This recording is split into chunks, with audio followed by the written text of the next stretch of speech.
A strong northwest wind is howling over the foothills, perhaps a factor today for the CFL's tiny perfect quarterback.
This is the game the Calgary Stampeders never wanted to play. They complained long and hard when they lost the first place bye to the final under the league's new 14 playoff format in the West. But to a man, they're not complaining anymore. They want to play this weekend. It's better than sitting around and stewing about their dreadful loss last weekend to Edmonton.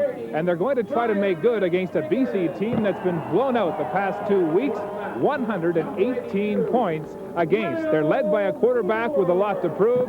Danny Barrett had a great 8-2 beginning to this season, but the second half has been a disaster. He's been booed out of Vancouver, and by his own admission, he gets too uptight when he plays his old team, the Calgary Stampeders. Half of Danny Barrett's 12 interceptions this year have come against the Calgary Stampeders. By contrast, the Stamps' Dave Sapunjas plays his best football against the BC Lions, but he missed practice yesterday because he's suffering from the flu.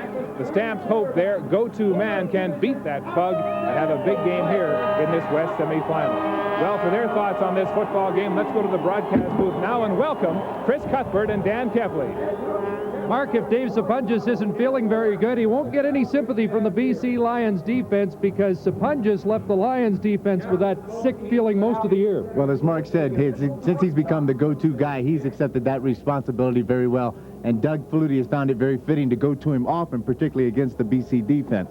They have been known with Dave Ritchie's defense to be a very aggressive, very intimidating style. They play a lot of man-to-man. I expect BC to play a lot of zone today to try to take away some of that success that Dave Sapunjas has had against them. Kept the Stampeders have been to the last 2 Grey Cups, so it might surprise the BC Lions actually have more playoff experience. Well, they certainly do, and it's led by a playoff experience in the middle. James West, he really is the pulse of this BC defense, not only the defense, but the team itself. And if the rest of the team today can play up to the level and the intensity of James West, this is going to be a very competitive football game. It was an intriguing matchup last year in the Grey Cup final. Doug Flutie on one side, James West on the other. West hopes for better results at McMahon today. Mark? Well, Chris, batten down the hatches. There's a wind warning in effect in southern Alberta. Gusts expected as high as 70 kilometers per hour. Passing will be a challenge. Our kickoff is next.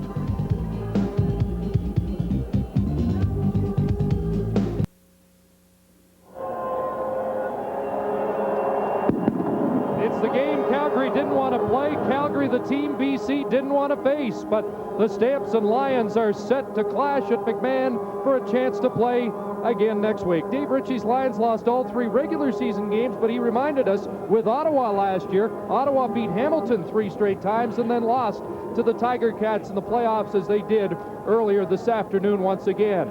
Wally Buono coached with Ritchie 4 years in Montreal, and yesterday when we talked to Wally, he gave us the impression that he's happy the playoffs are here, and I think his team is happy that they finally can get on with the postseason. Well, initially, I don't think his feelings were that he did not want to play this semifinal game. But in a sense, the way that this team has played the last 3 weeks, losing 2 of those 3 games, now he really feels that this semi game is going to be a game that they can sharpen their edge and get ready, hopefully, for the final.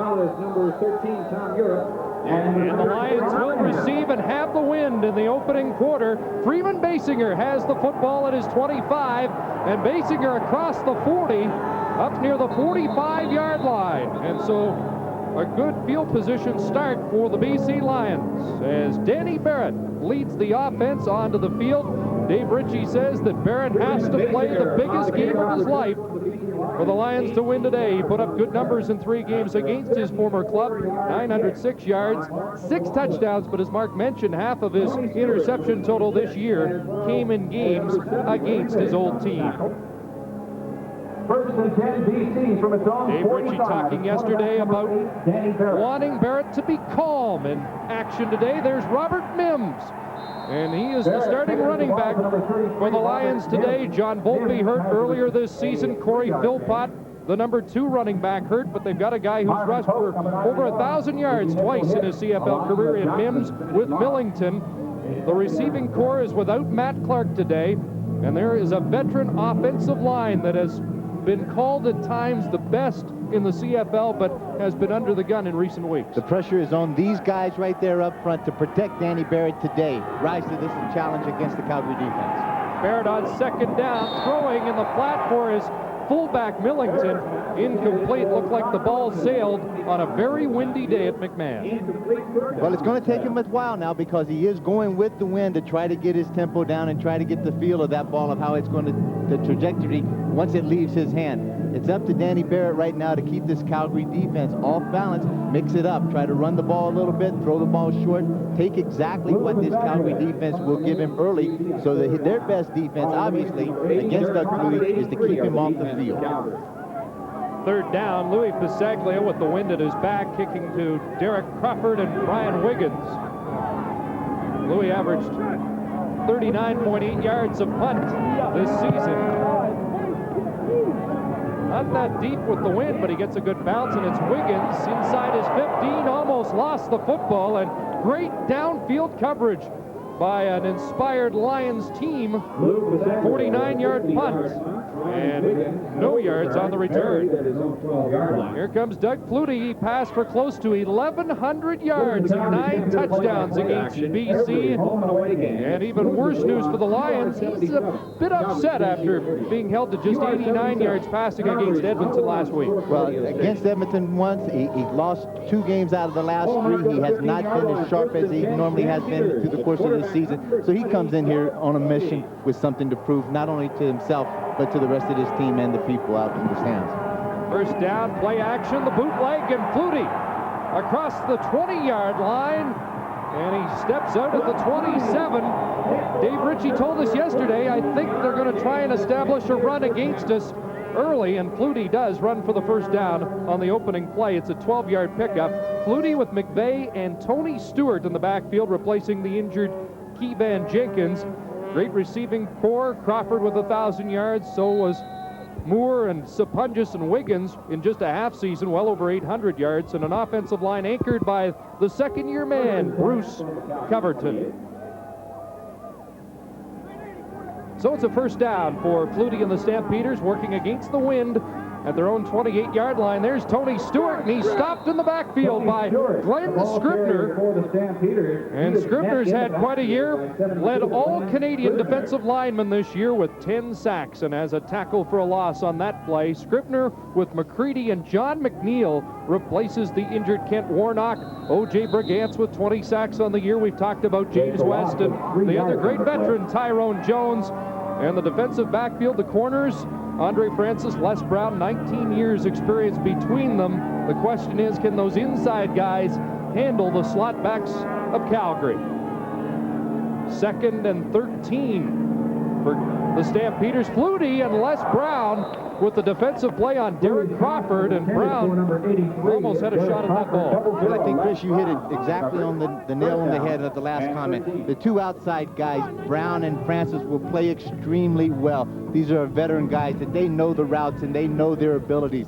The only question about the BC secondary is at the halfback position, and can those halfbacks get some help by Europe to safety?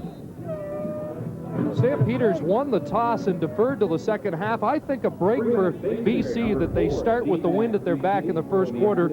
A team that struggled in the last two games, I think needs to get off to a good start here. Here's Basinger across midfield. Flags are down. So is Basinger at the 53-yard line. And another late flag comes down, so we'll have two penalties to sort out. 34-yard punt into the wind by Tony Martin. And the referee for this afternoon's Western Semi here in Calgary is Ken Lazarus. Ron Johnson, number 51, and Ken Watson, number 33, downfield for the tackle.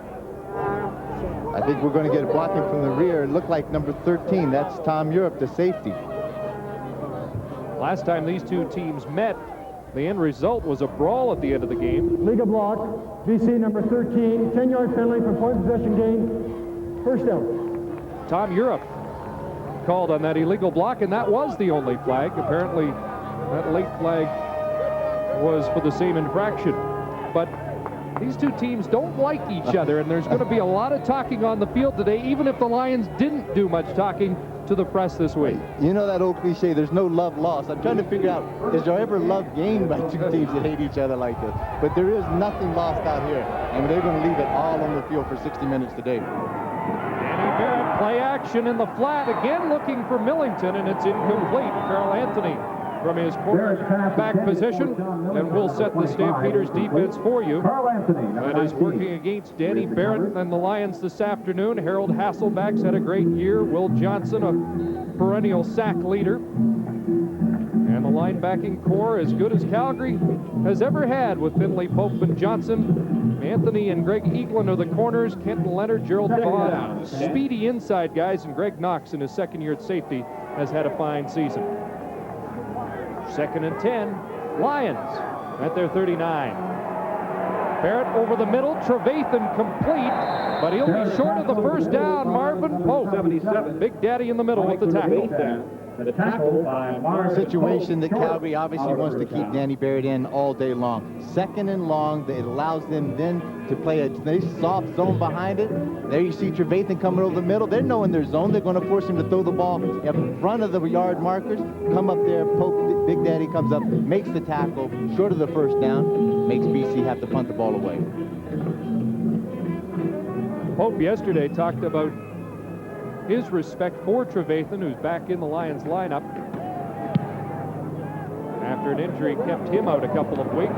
This is Wiggins from his 20, and again a great downfield coverage from the Lions, limiting the gain to just 3 yards. We're early first quarter at McMahon. Welcome back to McMahon Stadium. You're looking at footage from September 18th as Doug Flutie was drilled out of bounds and into the timers table here at McMahon Stadium. Suffice to say, there is bad blood between these two teams. This was the brawl that took place at halftime. 5 players were ejected from this game. George Hopkins, the equipment manager for the Calgary Stampeders, at the center of that fracas when he got talking a little bit too big to one of the BC Lion players. We'll see who does the talking and who walks the talk in this game this afternoon. Wally Bono advised Hopkins to get a helmet ready for this game. Here's Andy McVeigh with the gain up the middle. That's the perfect example of what happens when you have a bad hair day. Tackled by Zach Allen, number 44 on the line. Well, that final meeting was 40-21 in favor of Calgary. They haven't met since September 18th. The other two games, 35-30 at McMahon and a 34-20 victory for the Stampeders at BC Place. Gain of 4 for McVeigh, so 2nd and 6, and Flutie with the quarterback draw to the 30, and he takes quite a hit shy of the first down. Doug Flutie, the ball carrier for the Stampeders. James West was there, and he has a few words for James West. Flutie after the tackle. Initiating contact. As we talked earlier, this is a trash-talking defense. They get out there, they get in your face, and there's some guys out there. They walk the talk, as Mark said earlier. And when you come up there, what you're trying to do with this intimidation, you're trying to take the guys off their game just a little bit. And if West can do that and still perform the way he does, it's to the advantage of the BC defense. You saw Kelly Sims also in on that last tackle. The deep back is known as a punishing hitter. So Tony Martino's second punt of the game. That's a beauty into what we thought was a stiff breeze. Basinger flagged down. Basinger stopped at the 31. It looks like no yards, but that was a heck of a kick by Martino. 53 yards, and it looks like into the teeth of a pretty stiff wind. Right dead into the teeth of that wind. And when you're hustling down on the coverage team, you're trying to work extremely hard. You're not anticipating that ball traveling that far, and that's why the no yards penalty will take place. Tony. No yards. Calgary number 6. 5-yard penalty. Decline. First down, BC. Talked to Tony yesterday, a little upset that the net punting average went way down after last week's game in Edmonton when Gizmo Williams ran the 2 long punt returns back for touchdowns. But what a kick by Martino here in the first quarter. As in the case of that game, this game also, you get offense, defense, and the third phase. Special teams are going to be very, very important today. Lions looking for their initial first down of the game, and here's the reverse. It's Basinger. Not fooled by Alondra Johnson, who made the tackle and limits the game to just 3 on the play. Looked like Basinger had some room before Johnson closed it off. This BC offense coming in is a very hard team to defense again because everything is possible. They can let out all the ends and means that they want to do, all the trick plays that they want to do. There is no rhyme or reason. There is no pattern today. They have to do something to keep this Calgary defense off balance. Second and close to 7. Alondra Johnson led the Stamps in tackles this year. Danny Barrett with time has a receiver, Ray Alexander, at the 51-yard line, knocked out by Carl Anthony at the Stampeder bench. But Danny Barrett has his first down of the game. Danny Barrett, when he has this kind of time, he has to move the pocket out, but when he has this kind of time to throw the ball, the end results are going to be very positive for the BC team. Ray Alexander does an excellent job of going down just a simple out pattern, but he creates enough separation on his comeback after he makes his break back toward Danny Barrett to pick up that reception. Early points at Commonwealth where the two teams have traded field goals. We'll keep you updated. Here's Spencer McLennan with a catch down to the Calgary 35-yard line. This is amazing. McLennan with his first catch of 93 as he starts at the slot back in place of the injured Matt Clark. Spencer has been noted for his special team work. He's noted as a safety, but not as a slot back. So here it comes. It's a wobbly pass, but what Spencer does, he's able to get down behind the linebackers, find the soft spot in the zone, and then he's able to hit him in stride. The electrician from Kelowna with a big catch. And the Lions on the move. Here's Mims. Not much there. Mims, the ball carrier for BC. No gain on the play. Robert Mims getting a chance. Twice led the CFL in rushing. In fact, in 91, over 1,700 yards rushing, and Will Johnson's heated up early. Will Johnson will need to stay heated up. He's got to get a lot of outside pressure on Danny Barrett, get up in his face. Will Johnson, somewhat suspect for this game, pulled a hamstring in the Edmonton game last week, but he shows no ill effects out there in the early part of this ball game. No gain for Mims, 2nd and 10. Barrett flushed out of the pocket. Steps out at the 30-yard line, and he'll be short of a first down. And Danny with that trademark smile. He certainly does. He's got that big, ultra-bright smile on his face when he comes in, because he's smart, too. He's looking down. He's seeing Alondra Johnson coming to chase him down. A.J. with tremendous speed as a linebacker, good angle on it. He's not going to challenge A.J. at all. He takes it out of bounds very quickly. Lions open the scoring in each of the 3 regular season games. Now we've got a problem here on a fake. No, Pasaglia went to the bench, and Darren Flutie drops the football.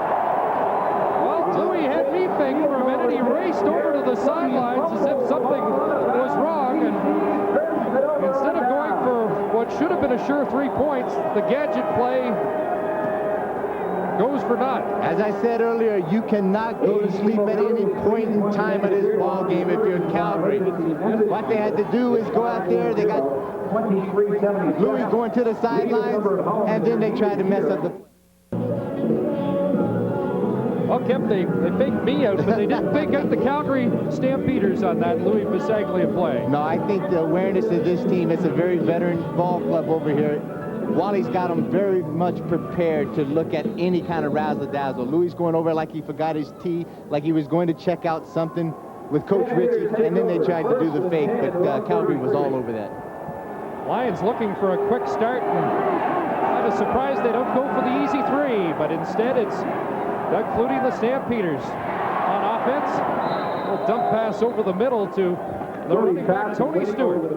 Near the 40-yard line. Stewart has a gain of about 6 yards.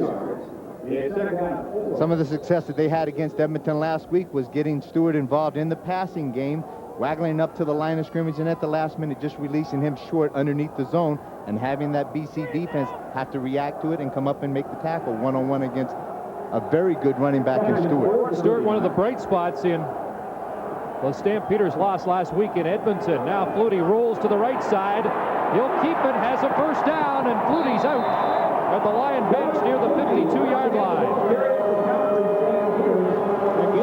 Doug ran for 155 yards against the BC Lions in 3 games this year, and he's off and running in this first quarter. Todd Storm, the big guard, pulls out in front, and it didn't take Doug very long to make the decision that he was going to run this, and it wasn't going to be pass. It's run all the way as soon as that ball gets tucked underneath his arm. His head gets pointed down the field, and he picks up a big first down.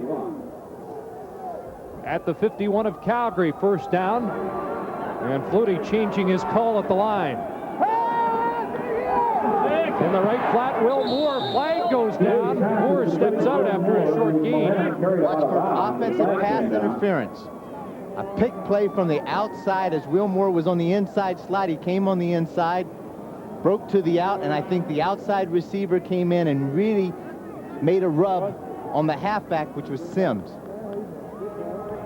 For Stampeders, Calgary number 86, 10-yard penalty, first down repeated.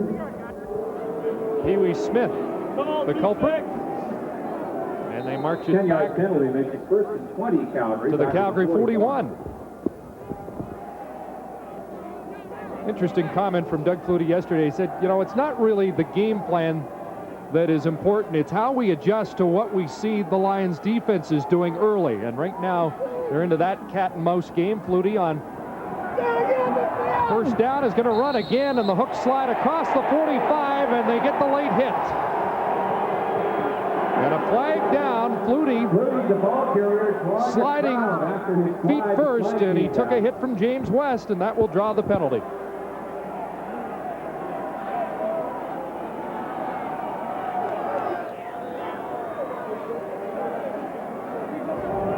Major ball, unnecessary roughness. BC number 56, 15-yard penalty, first down Calgary. Dave Ritchie wants his team to play aggressively, but it's a penalty that Lions can't afford to take. It's an uncalled for penalty, particularly with a guy that's got the experience of James West. 36 years of age, a couple of great cup rings, and it gives the Stampeders a first down in Lions territory at the 49. Pitch to Stewart. He cuts it back. Down to about the 43 for Stewart, and a gain of close to 6. Derek Greer came up from his inside halfback position to help out on the tackle. This is a talented front seven of BC's defense. Very aggressive, got to have a lot of team speed. That has not been their problem this year. Their problem has come in the back end somewhat. So running the ball against this defense is still going to be a very tough task. They give Stewart 7, 2nd and 3, Stampeders. Quick pass over the middle, incomplete. Kelly Sims got his hand on the football, and Dave Sapungis was the intended receiver, but so far the Lions, through the opening 11 minutes, have been able to contain public enemy number 1 in BC. Good read by the Sponge this time. Both linebackers, Wes and Zach Allen, blitz out of the middle. His responsibility and read is to replace them. Hard break inside. Good read it. But Kelly Sims did an excellent job of coming over the top, getting a hand on it, deflecting that pass away. We saw Mark McLaughlin kicking field goals against the wind of about 45 yards, but from the 42, they've elected to punt, and Martino kicks it. Bouncing in front of Basinger, who takes it and has it at the 10-yard line. No flag. And that's where the Lions will put the ball in play. We're back at McMahon Stadium. Well, you've heard the movie Sleepless in Seattle. How about Sleepless in Vancouver and Calgary? These two coaches admitting they've been up to the late hours preparing for this game. Dave Ritchie saying he's worked till 4 o'clock in the morning almost every day this week. And Wally Buono saying he's had maybe 4 or 5 hours of sleep a night because he's been getting up at 2:30 or 3 o'clock in the morning because he's all raring to hit the books and the playbooks getting ready for this football game. Chris?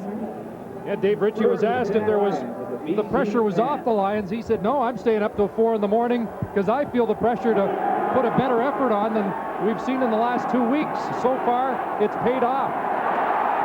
Barrett looking for Alexander, but he throws it into the Lions bench, incomplete. Then he came out just a 2-step drop, and he wanted to release the ball quickly.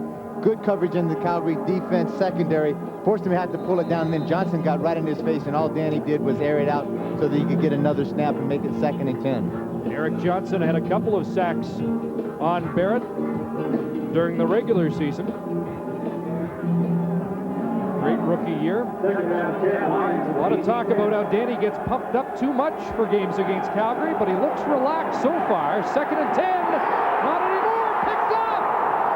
Zizakovic. Touchdown, Calgary. Harold Hasselback made the hit, and his defensive tackle partner picked it off. 2nd interception of the year for Zizakovic, and he has a touchdown.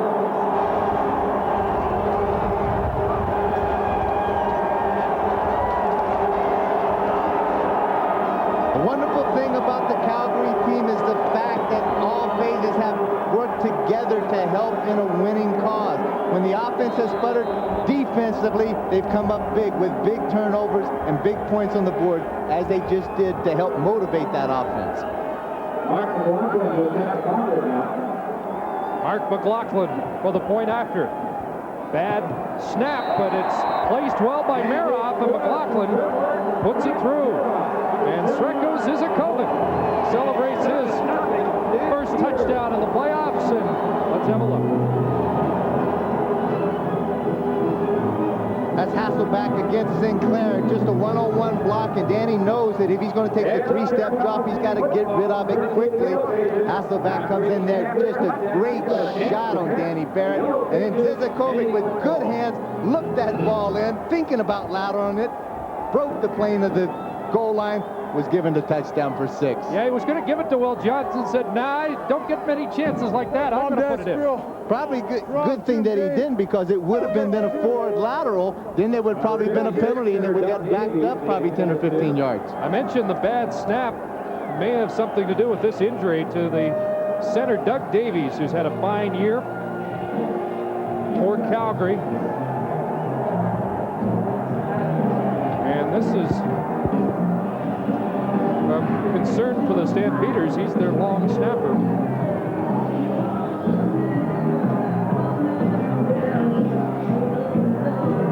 Jamie Crysdale may have to be called upon if this injury to Doug Davies is serious. There is Crysdale.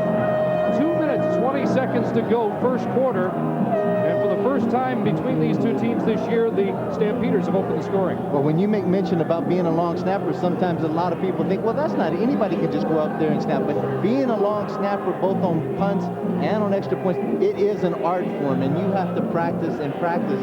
And these guys, particularly in field goal situations, have worked together as a trio for a number of years. And in any point in time, when one part of that unit is gone, it takes a lot to overcome a replacement guy that goes in there. as well as Robert Mims, 33, and Tom Burke. So the defense creates the first points of this Western semifinal, and McLaughlin kicks it off. Freeman Basinger, the former Sacramento gold miner, picks his way across the 40 up to the 43. With a 17-yard return off of 50-yard. Chris, an update from the other Western semifinal at Edmonton, where the Eskimos have jumped into a first quarter lead. This is Damon Allen looking downfield for one of his favorite targets. Number 4, downtown Eddie Brown into the end zone on a 16-yard touchdown pass. Is 10-3 Edmonton in the first quarter. And Mark will keep you updated on the other semi and Commonwealth throughout the afternoon. Here the home team leads by a touchdown. Barrett first down, looking for Trevathan, and Matt Finley was all over him. And who had some unkind words for some of the fickle fans here in Calgary this week, who were upset with the way the Stampeders played last week. And Finley with a good defensive play here. He certainly has. He's been a mainstay of this Calgary defense. You know, when you have that empty backfield set, no backs in the backfield, Danny Barrett with a two-step drop, everybody reacts. He knows he's got to release it quickly, and Matt Finley did exactly that. Said to Matt yesterday, you concerned the way you finished the year? He said, no. He said, we've been waiting for a month and a half to play this game. 2nd and 10, Barrett rolling, looking deep. Darren Flutie streaking down the sidelines. It's picked off. Kent Leonard has the football, and he apparently was down at the 21.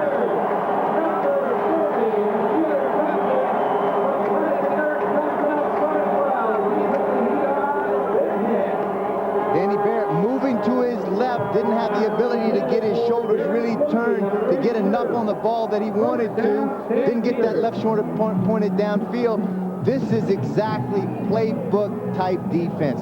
Kenton Leonard stride for stride. Darren Flutie looks back for the ball and gets a shot right there by Danny Barrett. Eric Johnson in his fate. But Kenton Leonard, as soon as Flutie looks back for the ball, Leonard looks back, comes up with the big pick.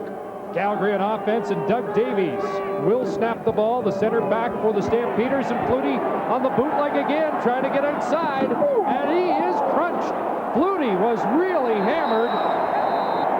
Stampeders back on the ball, but how's Flutie? Bruce Cumberton, the big tuna, got back on the ball, and he's a resilient guy. Flutie took quite a hit, though. Take a look at all the years that we've seen him play, either down south and up here for a couple years. I have never seen Doug Flutie take a shot like this. Sims comes in, boom, just levels him right in the chest. But the big tuna's having nothing to do with it. That's not throwing chum in the water. The big fish got a hold of that thing. But then Doug Flutie, to his credit, jumped right off of the field, up and down, back into the huddle. 2nd and a pair, and McVeigh up the middle has the first down and a lot more. Tom Europe, the safety, with the tackle. And Andy celebrating because his U of T Blues are going to the Vanier Cup. Against the University of Calgary. Yeah. There was an effigy of 7 yards for McVeigh. Andy McVeigh in a U of T uniform yesterday, hanging in the Calgary locker room, courtesy of Rocco Romano, who is a graduate of Concordia, but McVeigh got the last laugh. There's Stewart, nice cutback, and he's up to the 45-yard line. And again, the safety, Tom Europe, with the tackle. That's the final play of the first quarter. Defense scoring the touchdown. And Calgary with a 7-point lead.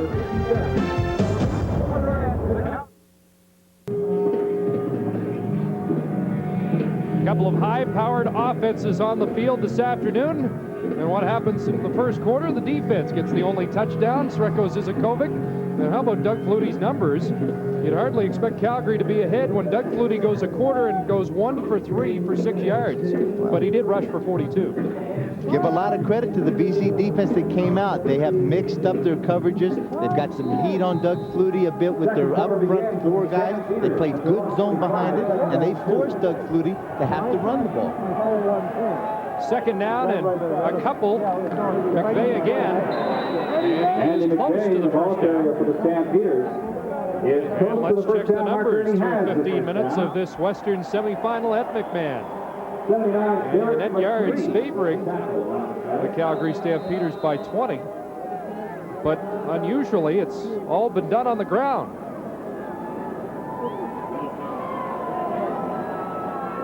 To be this close, and BC having turned the ball over probably already 3 times, as it said on those First and stats. 10 at the Calgary 48. First down for Calgary at the 48-yard line, and they take too long to get that one in play. Time confirmation. Calgary number 20, 5-yard penalty, still first down. Something that you don't see Doug Flutie do very often. It's very uncharacteristic of him, and that tells me right now that that BC defense is making some movements and some adjustments that have a little bit of confusion for that quarterback. Here's John Hufnagel, who sends in plays from the bench. So it's first and 15 for Calgary.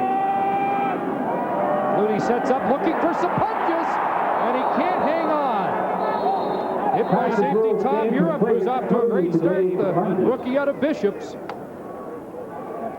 Tom Europe. They haven't been able to hook up Flutie and Sapunjas so far. A bread and butter play from Flutie to Sapunjas all year long. Looks hard left, trying to get Europe to safety to favor that side, and then he comes back to the slot, running straight up the seam. He's not able to hit him. Europe makes a good play right at the last minute to try to get in front of that ball and knock it away. Europe's been on the hot seat since Sean Footie, an all-Canadian type safety, went down early. And here's a pass for Will Moore.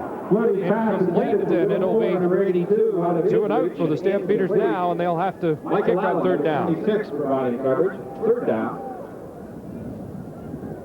So the Lions obviously have given Flutie a different look to start this football game. Talking to Joe Powell before the game, the one thing that he wanted to see Danny Barrett and his offense do was the fact to go out there, nickel and dime this Calgary defense to death. Use Mims in any way you can. Run the ball a little bit, dump short to him sometimes, but stay on the field, move the chains, pick up some first downs. Raymond Basinger. Short gain on the return. 5-yard return. 41-yard Martino punt, 5 yards on the return. Trying to get a gauge on this win based on production of the kickers, and that was a kick 12 yards shorter by Martino with the win, so maybe it's more of a crosswind. First and 10 Lions at the BC 32. This is Skip Breeze here at McMahon this afternoon. Otherwise, pretty nice day for football in the middle of November. Pitch out to Robert Mims.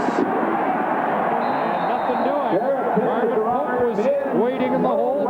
So was Eric Johnson.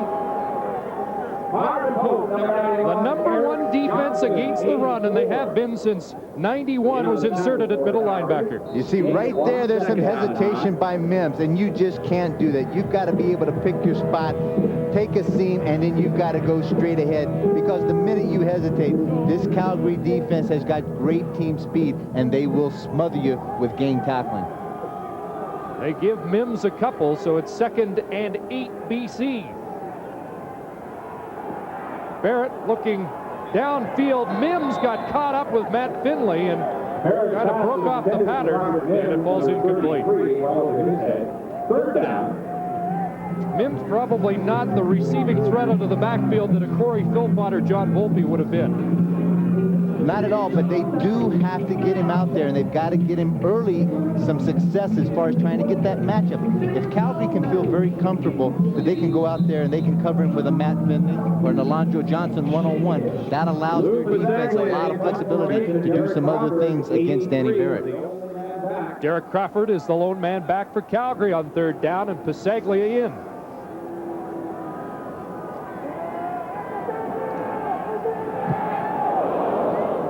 Low kick, bouncing, and that hit Crawford. That's a free ball, although flags come down, so the officials don't see it that way. BC on the football, but it clearly looked like it went off the foot of Derek Crawford and should be a free ball. And it is time for one of these refs to step up and make a very serious call right now. And that was not the call, I don't think, to be made. Boy, the Lions, or the Stamps, get a break here. It's a 53-yard punt.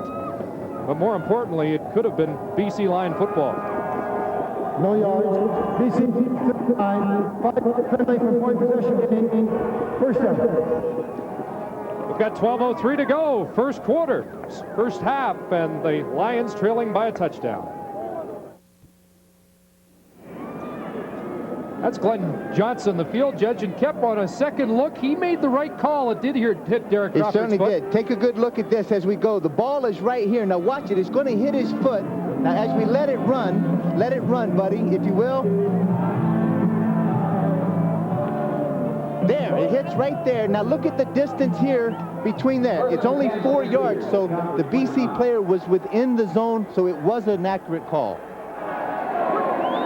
First down at the 29 for Calgary, and a pass knocked down by Tyrone Jones.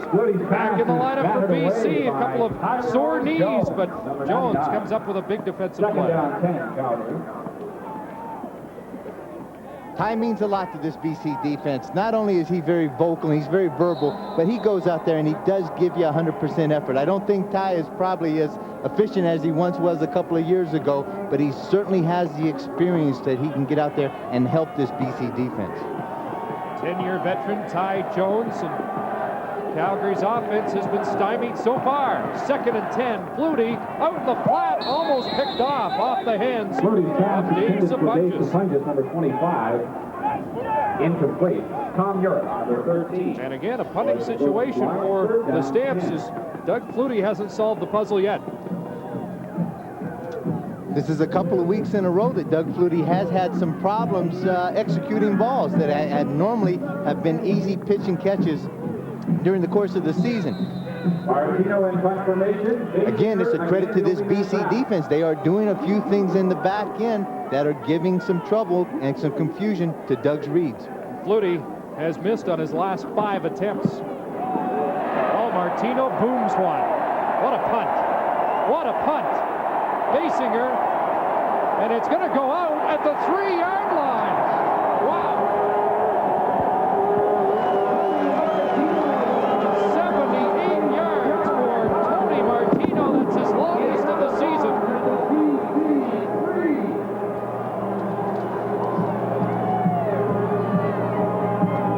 And as I said earlier, this Calgary defense has played extremely well at scoring points. Now the specialty team rises up to the occasions and does something big to try to help the whole offensive team a little bit with some momentum, driving BC deep into their own zone and see what they can do. And kept the last time BC was this deep, the defense came up with a big play and created the touchdown. Barrett looking deep, looking for Darren Flutie, and he's got it in front of the Calgary bench. So after the punt by Martino, the Lions answer right back. Just shows you the quality and the strength of Danny Barrett's arm. Most quarterbacks, and a lot of times when they're going to throw the ball that deep, they're going to sprint to their right where they can get the momentum going. Right-handed quarterbacks like to. This was sprint out to Danny Barrett's left, and then he aired it out. Knox, the safety, was a little slow getting over there, but granted, to his defense, Knox had to cover a lot of ground to get over all the way from the middle safety to the sideline. 45 yards the pickup for the unheralded Flutie brother. And here's Millington out of the backfield, and he's chased down by Alondra Johnson after a pickup of close to 8. Chris Moore scoring in Edmonton. Lucius Floyd here taking a handoff from Damon Allen deep in Saskatchewan territory. Cuts it straight up the middle for a touchdown. 3 yards, making it 17-3. Eskimos, Dave Ridgway has just kicked a 38-yard field goal to make it 17-6 Edmonton in the second quarter. Looks like Lucius has been taking lessons from Gizmo. Well, I gave Lucius a hard time. The last time I saw him do that we did a game, they were losing 28-7 against Winnipeg, and I said there was no need for that time. He's got plenty of reasons to do his flip now. 2nd and short for BC, and Marvin Pope comes up with the tackle to make it 3rd down. Big Daddy at 6'1", 254, just absolutely patrols the inside between the tackles. Great speed, good acceleration, makes the tackle short of the first down, or they're making the mark. And oh, they did get it. I take that back. Yeah, apparently Ryan Hansen did just get enough. It is a BC first down.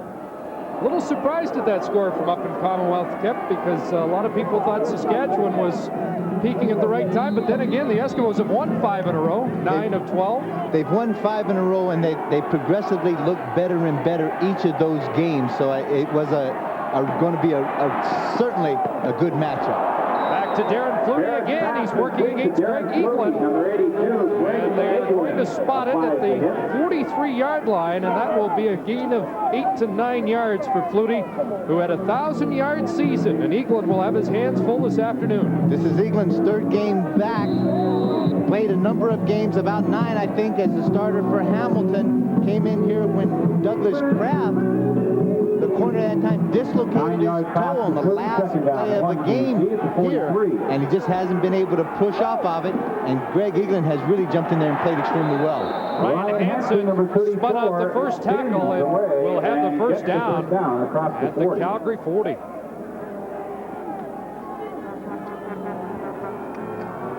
So the BC Lions, with a drive that started at their own 3-yard line, are now approaching scoring distance with 8:37 on the clock running here in the second quarter, down by a touchdown. But Kep, I guess the biggest question was, what Lions team are we going to see today? We're not seeing the one that played the last 2 weeks.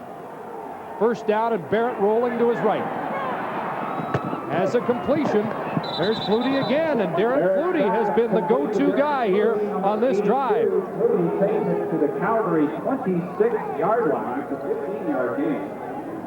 As I said earlier, anytime that you give Danny Barrett the corner, look at this, nobody in front of him, no pressure. He's got all day long to get his shoulders squared to the line of scrimmage and look downfield for a number of receivers. Darren Flutie happened to be the one that he wanted to go to. There were 2 other receivers that were open just inside the hash mark. Joe Powell, the offensive coordinator, looking on as his team is driving. Robert Mims up the middle, and Mims stretching out for a pickup of close to 6 before Will Johnson had him tripped up. Mims 2 games this year. Against Winnipeg he had 77 yards rushing, and against Saskatchewan 53 yards. A rare chance for him, and he wants to make the most of it. Calgary's defense is noted for getting off the ball extremely quickly and getting upfield. It allows themselves to be vulnerable sometimes to those inside trap plays, as BC just tried to run. Call it a gain of 5. It's 2nd and 5. And the drop play to Hansen. And Hansen stopped up. Just a couple on the play. Alondra Johnson made the tackle. The outside linebacker covers so much territory. As Hansen steps back in there, Alondra Johnson's reading him all the way. He's stepping in there for a reason.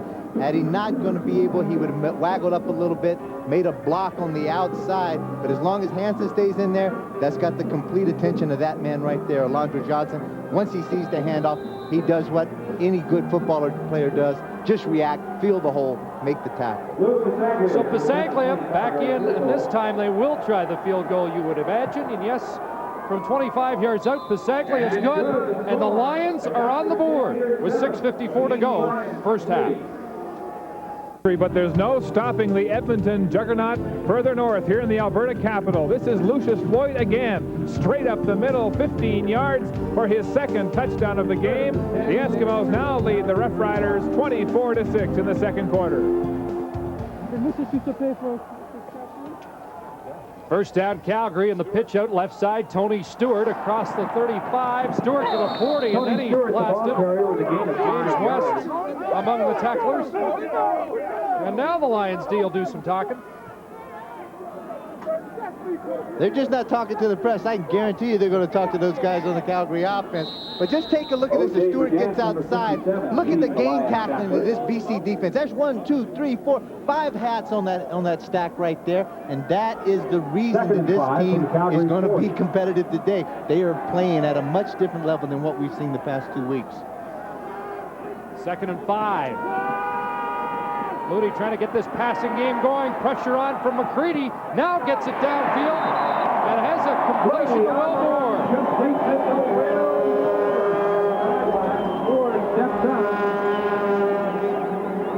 Maybe that'll get Doug Flutie back on track.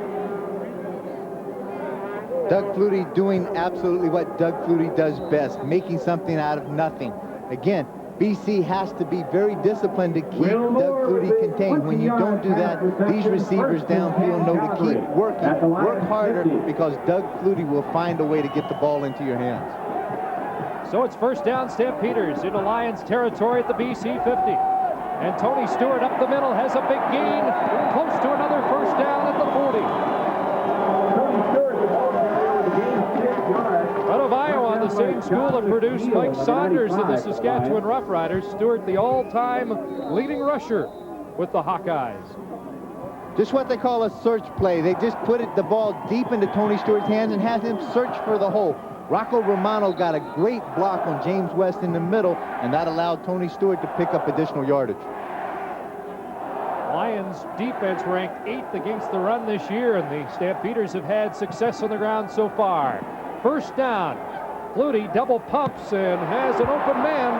There's Stewart out of the backfield, and he is down to the 13.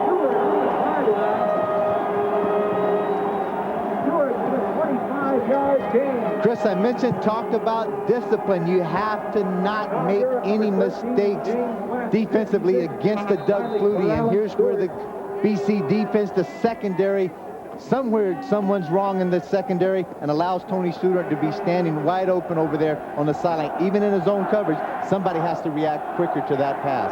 Wally Buono said yesterday, one guy on defense makes a mistake and it's a complete defensive breakdown. First down, Stamps threatening. Here's McVeigh out of the backfield.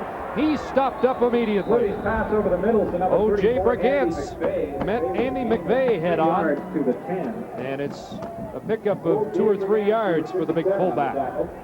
Good linebacker play by the BC this time. All you do is McVeigh's coming from his right to his left. The linebackers are dropping across, and you just talk it across. Under, and there's O.J. Brigance waiting for the under on the other side. Makes a good, solid tackle. 2nd and 7 for Calgary.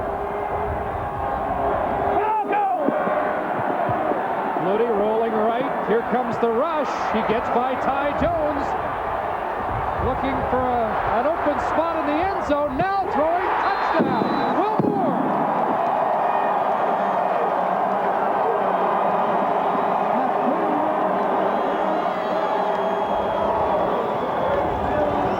Kev, how many steamboats did he get that time? I tell you what, you only get to see him pass by you one time, so you better take it a little slower. Break down, try to make your tackle, because you're only getting one kick at this cat. Doug Flutie was able to elude Ty Jones. Ty's trying to take his head off, gets around him, buys a little bit more time, and then finds Will Moore in the end zone. Mark McLaughlin adds the extra point. The Stamps with their first offensive touchdown. Lead by 11.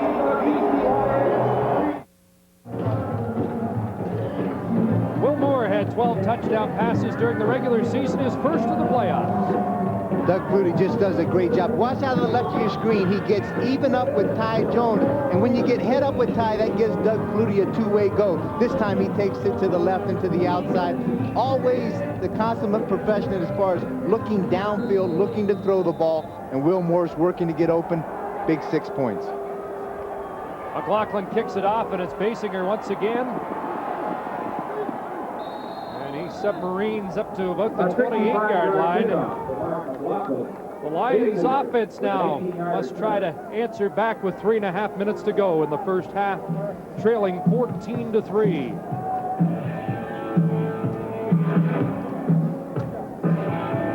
Fairly good numbers for Danny Barrett. The interceptions, obviously, the things that he would like to do without. But the last series of plays that he had a very solid march.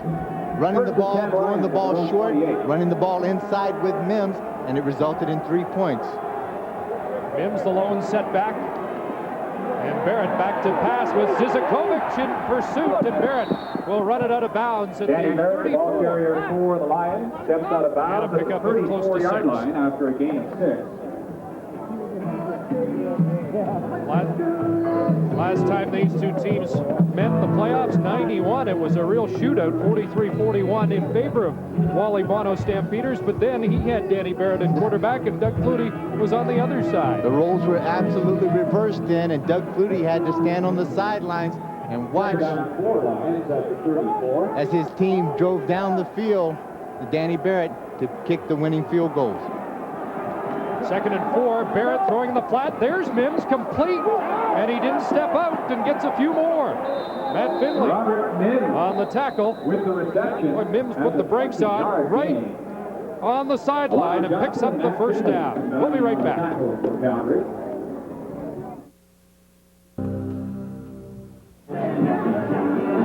We're back at McMahon Stadium in part one of our semifinal Sunday. The Hamilton Tiger Cats defeated the Ottawa Rough Riders 21-10 in the Eastern semifinal. That means the Ticats move on to meet the first place 14-4 Winnipeg Blue Bombers next Sunday in the Eastern final in Winnipeg. In the West, the final could be in one of three places, all kinds of possibilities, either Calgary, Edmonton, or Regina, based on the outcomes of the two Western semifinals today. Danny Barrett looking for Darren Flutie, who is all tied up with that protection from Carl Anthony, and it falls incomplete. Darren with 3 catches, 70 yards so far. It's interesting the way Barrett has favored Flutie in the first half, and Flutie has favored Will Moore for Calgary. 25 yards down the field, bro. Danny Barrett showed again he's got that really strong arm. That throwing that wide side out doesn't affect him at all. But as Flutie came down, Carl Anthony just absolutely leveled him when he started to make his break. Good physical contact, gave him a good jam. BC wanted to flag. Carl just thought it was good defense. I think we anticipated the wind would be a bigger factor than it has been in the first half. 2nd and 10. Barrett with some time, and now he'll take off. And he's caught from behind by Zizakovic, and Marvin Pope stepped up and nailed Barrett as well, but Danny's smiling at the bottom of the pile. Well, you know you got to smile a little bit. Danny's obviously, his forte is not taking off on a scramble, but if you go to sleep and forget about it, he can hurt you. But here's the point where he's got a wide open territory, but look at Zizakovic. He catches him from behind. And the only thing that Danny Barrett's going to look ahead to is that's Alondro Johnson and Big Daddy Pope in the middle. So I think he even got the best of it by having Zizakovic tackle him. And it's a 5-yard gain and 3rd and 5. Exactly in the cut. 2:15 and the clock running in the first half.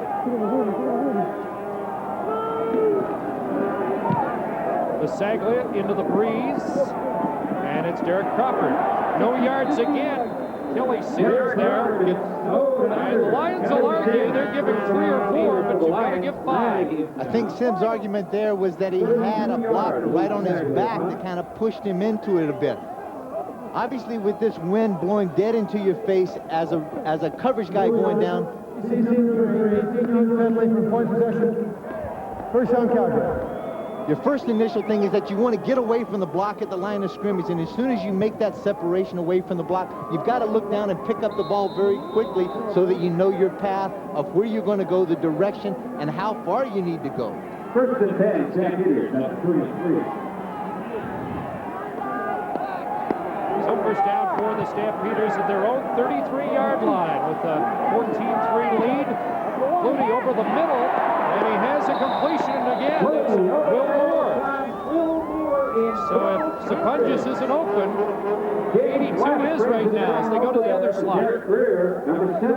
Doug with plenty of time to throw the ball, good vision downfield, and Moore did an excellent job working against Derek Greer, got Derek Greer to turn his back, and as soon as he did, he just made the little hook inside. Doug Flutie hit him right in the hands. Flutie 6 for 12, 77 yards, lots of time, and now that sidearm pass complete at the 50-yard line.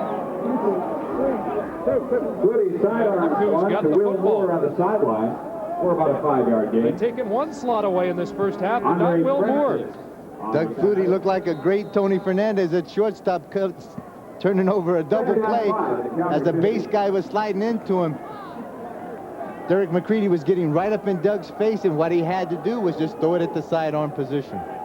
Gain of 5.5, so almost 5 on second down needed. Flutie has an open man far side. There's Sapunjas, and he has the catch and is drilled out of bounds, but slot machine attack going right now. Kelly Sims, number 3. Doug Flutie taking full advantage of the miscues of the BC defense. This time again, O.J. Brigance is going to come inside, allow Doug Flutie to get outside again, and once he gets outside, he buys a lot of time. He puts more pressure on the secondary, and Sapunjas comes up with a big reception. 2-minute offense in effect with 1:34 to go. They're playing hurry up here and pitch and catch back to Sapunjas. And now they're getting this inside passing game established. But what you're seeing now is that the BC defense is starting to attack a little bit more. I don't know why at this present time, but you get the man-to-man coverage. And once you get that, you see the sponge goes down, puts the hands up, and he pushes off of Greer. That creates a natural separation, and all he has to do is turn. Doug Flutie has to deliver it right before he makes his break, and they have a pitch and catch scenario. Flutie taking what's given and now takes the ball himself off the right side. It was 2nd and 1, and he'll move the yardsticks with that gain.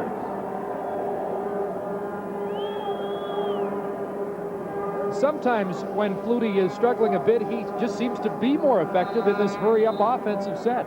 Well, he needs any kind of advantage that he can, and that hurry-up offense limits the number of defenses or the kind of defenses that you can play. You have to stay fairly vanilla over there, and Doug's able to take advantage of it.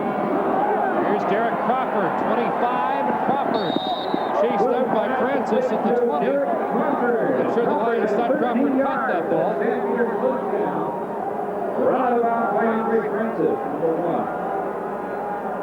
And there was some discussion between the officials and the Lions defense, but it's another first down as the Stamps are driving here with 59 seconds to go, first half.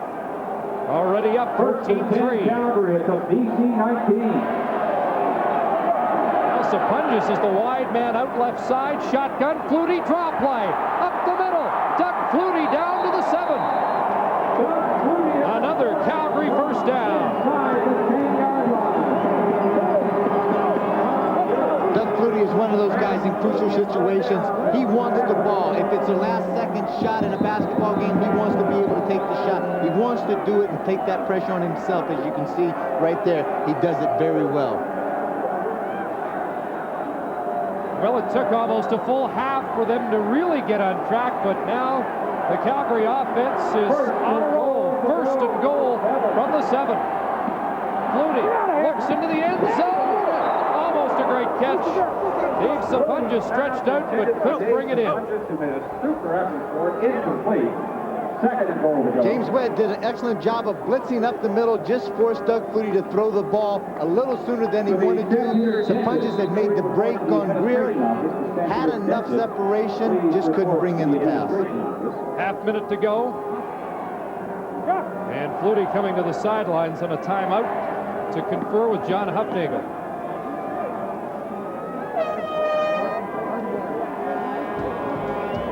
Are coming back in Edmonton. The Saskatchewan Roughriders are making a comeback in Edmonton. This is Kent Austin fighting running back Bruce Boyko for a touchdown, 13 yards. It's now 24-13 Edmonton nearing the half. Home field advantage so far has stood up. 2nd and goal from the 7. Empty backfield for the Stampeders. Flutie looks right, now will look left. All kinds of time. Up the middle, and now down he goes. O.J. Brigance, who had 20 sacks during the regular season, 2nd in the league, trips up Doug Flutie. 3rd down. Doug a little slow getting up, but he's only slow getting up because he's going over the disappointment that he had if he was able to get rid of that one block and that one tackle. O.J.'s able to come up there, and I can tell you, as a linebacker, when you come in and you've got to look one-on-one against a Doug Flutie with lots of pasture on both sides of him, you start to panic just a little bit. O.J. did a great job. You don't want to have to knock his head off. Just be effective. Get him down on the ground somehow, as Brigance did. McLaughlin with the field goal attempt from the 22 is good. And with 4 seconds to go, Calgary goes up by 14. It's 17-3.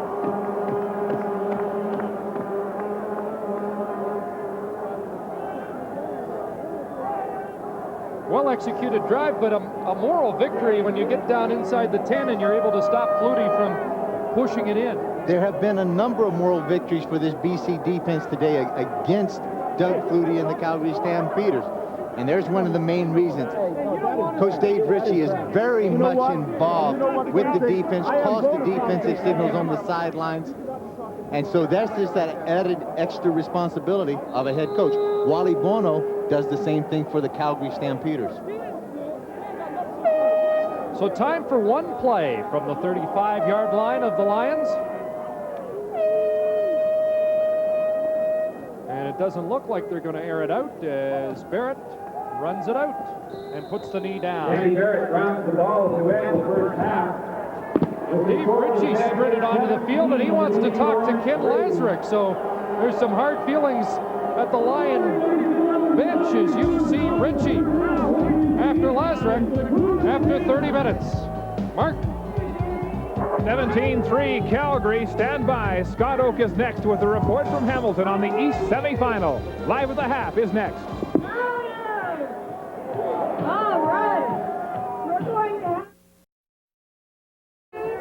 Welcome back to windblown McMahon Stadium in Calgary, where the Stampeders lead the BC Lions 17-3 at the half. Joining us now is BC coach Dave Ritchie. And Dave, you seem pretty upset there at the half. What was the problem? Well, officials can't see the ball hit the ground. You got to be a blind man. That's all I can say. Got to be a blind man. Dave, the Lions are 1-7 when they're trailing at the half. This is only 17-3. You can't be worried about this yet. No, we got to go in and try to get some things straightened away so we can come out and play a little better. What's your view of the first half and Danny Barrett's performance? Well, we're behind 17-3. We're just going to have to go back and regroup a little bit and get going. Any thoughts on making a quarterback change and bringing in McMahon right now, out? no. All right, thanks for your time, Dave. Dave Ritchie, head coach of the BC Lions at the half. It's 17-3, the Stampeders in front.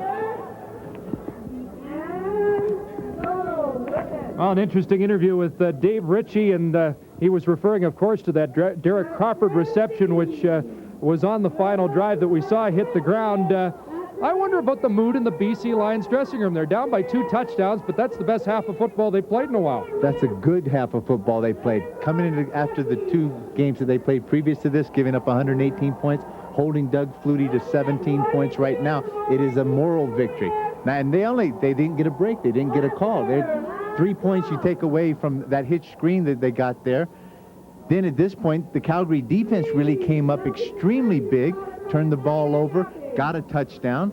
So therefore, I think right now, this BC defense has got to be extremely excited, and the offense has got to be excited because they had a couple of really substantial drives against a good, solid Calgary defense. We've seen this a few times this year. We talk all about Doug Flutie, and then it's the Calgary defense that steals the headlines. Flutie struggled early.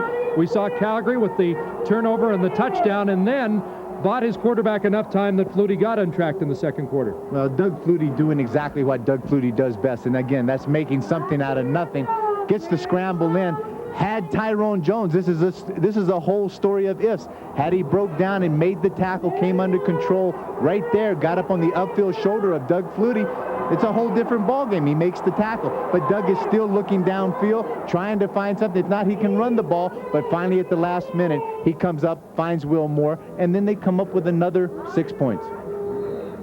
All right, we're going to take a look at the first half statistics, and they don't really reflect a game that is led by 14 points. And look at the time of possession, dead even, and pretty well most of the stats are pretty close. Well, you have to look at that. When you go dead even in possessions against the Calgary Stampeders, the big thing there, 3 turnovers from the BC team. That makes the difference because that one of those turnovers converted into 6 points. Well, let's see if the BC Lions can take that upbeat atmosphere that you forecast in the dressing room and go out and make it a very interesting second half of football. They trail by 14, but have shown at times they can move the football, and the defense has come up with a good afternoon so far. Mark? Well, Chris, here's an interesting statistic. When the Stampeders have the lead at the half, they are 12-1 this season. Probability is on Calgary's side as they lead the Lions 17-3 heading into the second quarter. Our kickoff is next when we return.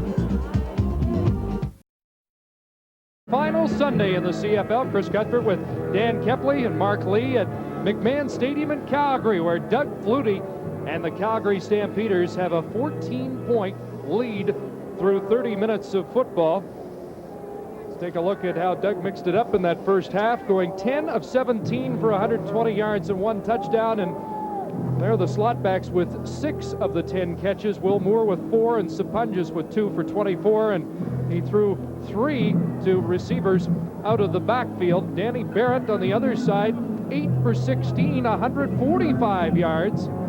But a couple of interceptions, and Doug Flutie's younger brother turned out to be the favorite receiver for BC. Certainly had, and those interceptions is the thing that really hurt this BC team. One converted and turned into a touchdown. One was a deep drive that was trying to hit Darren Flutie. But again, this team has got, I still really believe they're very optimistic in that locker room. They're going to come out because they're quite excited. The last field goal was only given to Calgary on a hitch screen, and the ball, I said, may skip the ground. So at 14-3 going in, that's a victory against Calgary Stampeders at the way that the BC teams have played the previous 2 games. Let's see if they can build on that in the second half. Les Brown, the kick returner for the Lions, and good coverage by Calgary as Brown gets it just to the 35, an 8-yard return after the 48-yard kickoff. Pee Wee Smith, who likes to return kicks himself, with the tackle. Well, with the way that this wind is blowing, sometimes you may think you made a wrong turn and end up in Regina Taylor Field, but it is very important that the BC Lions establish, obviously, some points on the board with the win. In the fourth quarter, it will be extremely tough to score going into this. Strange thing for the Lions, they had more success against the wind in the first half as they tried Mims off the right side. And their first carry was just for 3. Danny Barrett throwing a block on that play.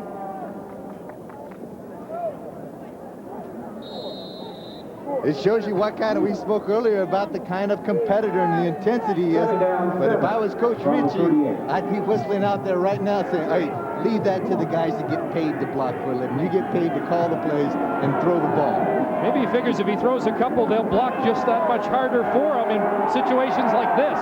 He throws in the flat and has a completion. Mike Trevathan up at midfield and across before Alondra Johnson brings him down. Trevathan, a key man for the Lions all year, and he has been out of the lineup the last couple of weeks. And talking to the Calgary defense yesterday, they have enormous respect for what Trevathan brings to the Lions offense. As we talked with Big Daddy Pope and Alondra Johnson, they have a lot of respect in the sense that this guy is a gamer. He's going to go out there, he's going to play when he's hurt, and he's going to give you 100% every time he steps on the field. 12 touchdown passes during the season. Flag down as Barrett rolls right, has Darren Flutie complete, cuts back, and Flutie is inside the 40, but let's wait for the flag. Gerald Vaughn, number 38. Yeah, it's going to come back on a procedure call, and Barrett wants to find out who the guilty party was. Legal procedure. BC, number 77, 5-yard penalty, first down repeated. It was Trevathan. Nevertheless, Barrett looks sharp to start the second half. Certainly does. Again, you get Trevathan, and this is that timing with those slot backs, like you see the Ray L guards and the Sapunjas as guys trying to time the snap right as they're coming to the line of scrimmage. They get a little bit more momentum. That gives them the advantage against a set halfback. So it's first down over and 15 for the Lions. Here comes the rush. They dump it off to Millington, and he's down by Pope as he gets near midfield. A pickup of 3 to 4 yards from Millington, who they have not been able to spring loose out of the backfield yet today. When Danny Barrett had that 601-yard passing game against Toronto, Millington was his key source, and this was the play. Just a dump screen, and that is what they need to do in a sense of being able to slow up that Calgary attack and that rush upfield, get them to pause just a little bit so Danny Barrett can buy some time. Just a 3-yard gain on the dump pass to Millington. 2nd and 12. Barrett looking downfield. Flutie open. And he's nailed by Greg Knox, the safety. But it's a first down, and Darren Flutie continues to be the most dangerous receiver for the Lions. Boy, both Fluties having a good afternoon. We'll go, Darren! And Knox, number 8, Found out that Dave Ritchie told his players to emphasize the positive. Even though they're 1-7 when trailing at the half, he reminded them of the time they trailed at the half against Saskatchewan on October the 1st and came back to beat the Rough Riders 50-28. So down by 2 touchdowns, there is still a lot of resolve in this organization. Greg Knox shaken up after that last hit on Darren Flutie, who had 123 yards in one game receiving against the Stampeders this year. Greg Frères will come in. You have to be named Greg to be a safety here. You got Greg Frères, Greg Knox, and they take the spot of Greg Peterson. I don't know what happened to our spotter, Daryl Moyer. We took a good look at it, and then he said, yeah, but my wife's nickname, her main name is Greg. So it's all in the family. It's all part of what it takes to be a safety in Calgary. First down, Lions on the move. Barrett over the middle looking for Alexander, and Pope was going the other way, and I think that distracted Big Ray Alexander. So Dave Ritchie took the Dan Kepley approach and accentuated the positive in the dressing room at halftime. Ball thrown behind Ray Alexander. Matt Finley doing a great job on Ray as far as jamming him at the line of scrimmage, not letting him release downfield. Marvin Pope comes out in this passing situation, and the extra DB is number 33, Ken Watson. Lions need some early points, third quarter, and they're driving. Barrett, pressure on, throws, it's complete. And Ray Alexander has another first down for the BC Lions. Alexander just played one game during the regular season against Calgary because of a rib problem, but he's a favorite target. Danny Barrett is standing in there with a tremendous amount of confidence as he's turned around, sprinting out to his left, giving the counter fake inside. Then he's got plenty of time to throw the ball, and he throws the ball before Ray Alexander makes his break. And when he does, he puts it out there on a real rope. The Lion drive continues. First down at the Calgary 15. Looking in the end zone, and it falls incomplete. Trevathan was in the neighborhood, and Mims was running a pattern downfield and was bumped out of bounds, and that's why Dave Ritchie is reacting as he is. He's reacting to the fact that they had the matchup he wanted. He had Mims against Matt Finley, and Finley hits him and knocks Mims out of bounds right at the goal line while the ball's still in the air. You get no call. Second down. And 10 from the 15. Empty set, 6 receivers out. Barrett in the flat, complete. There's Spencer McLennan, and he is knocked out at the 9, and McLennan is short of a first down. 16, Spencer McLennan. It'll be third down and 5. By Alondra Johnson, number 51. Good block on the outside by Jim Mills to tackle to spring. Danny Barrett allows him to get outside. And Calgary doing an excellent job of playing a really strong zone and then making them throw short of the first down marker and then reacting up and making that tackle. Dave Ritchie liked what he saw in that opening drive of the second half, and Passaglia now in to attempt a 15-yard field goal. Flutie the holder. Matt Clark the snapper. And Passaglia puts it through, so the Lions close the gap here early third quarter. We'll keep you posted on the other Western semifinal going on at Commonwealth. They've started the third quarter 27-13 Eskimos. And here it's an 11-point lead for the home team. Stampeders with their first possession of the second half, and they'll start from their own 35 after the Passaglia field goal and a drive of 4 minutes and 27 seconds by the Lions, resulting in the 3 points. The best defense that they could possibly play against Doug Flutie is to keep him off the field, as they did. James West showing blitz. They hand off to Stewart right side, and nothing there. It's closed up immediately. Derek McCready in the pile. And so was John McNeil. Lions defense led by number 95, John McNeil, and 79. And McNeil, a native of Massachusetts who watched Doug Flutie play at Boston College. There's the Canadian nose tackle, Derek McCready out of Lachine, Quebec. and Ohio State. 2nd and 8 for the Stampeders, and out of the shotgun, and now Flutie.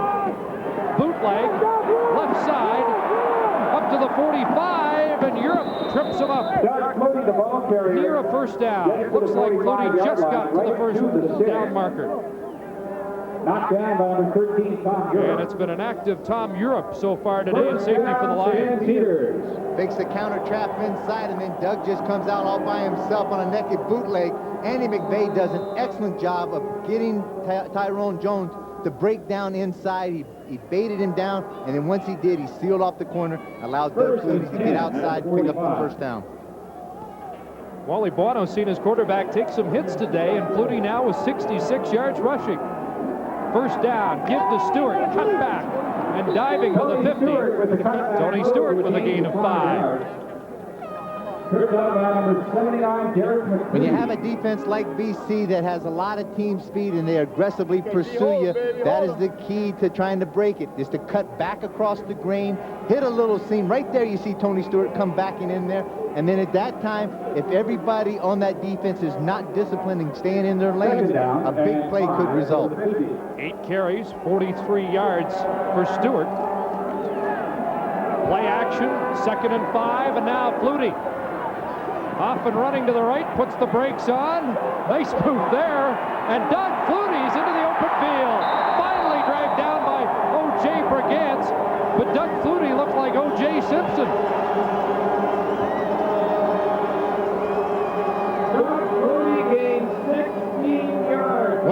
He might have fooled you on that move, Cap. I guarantee he would have fooled me.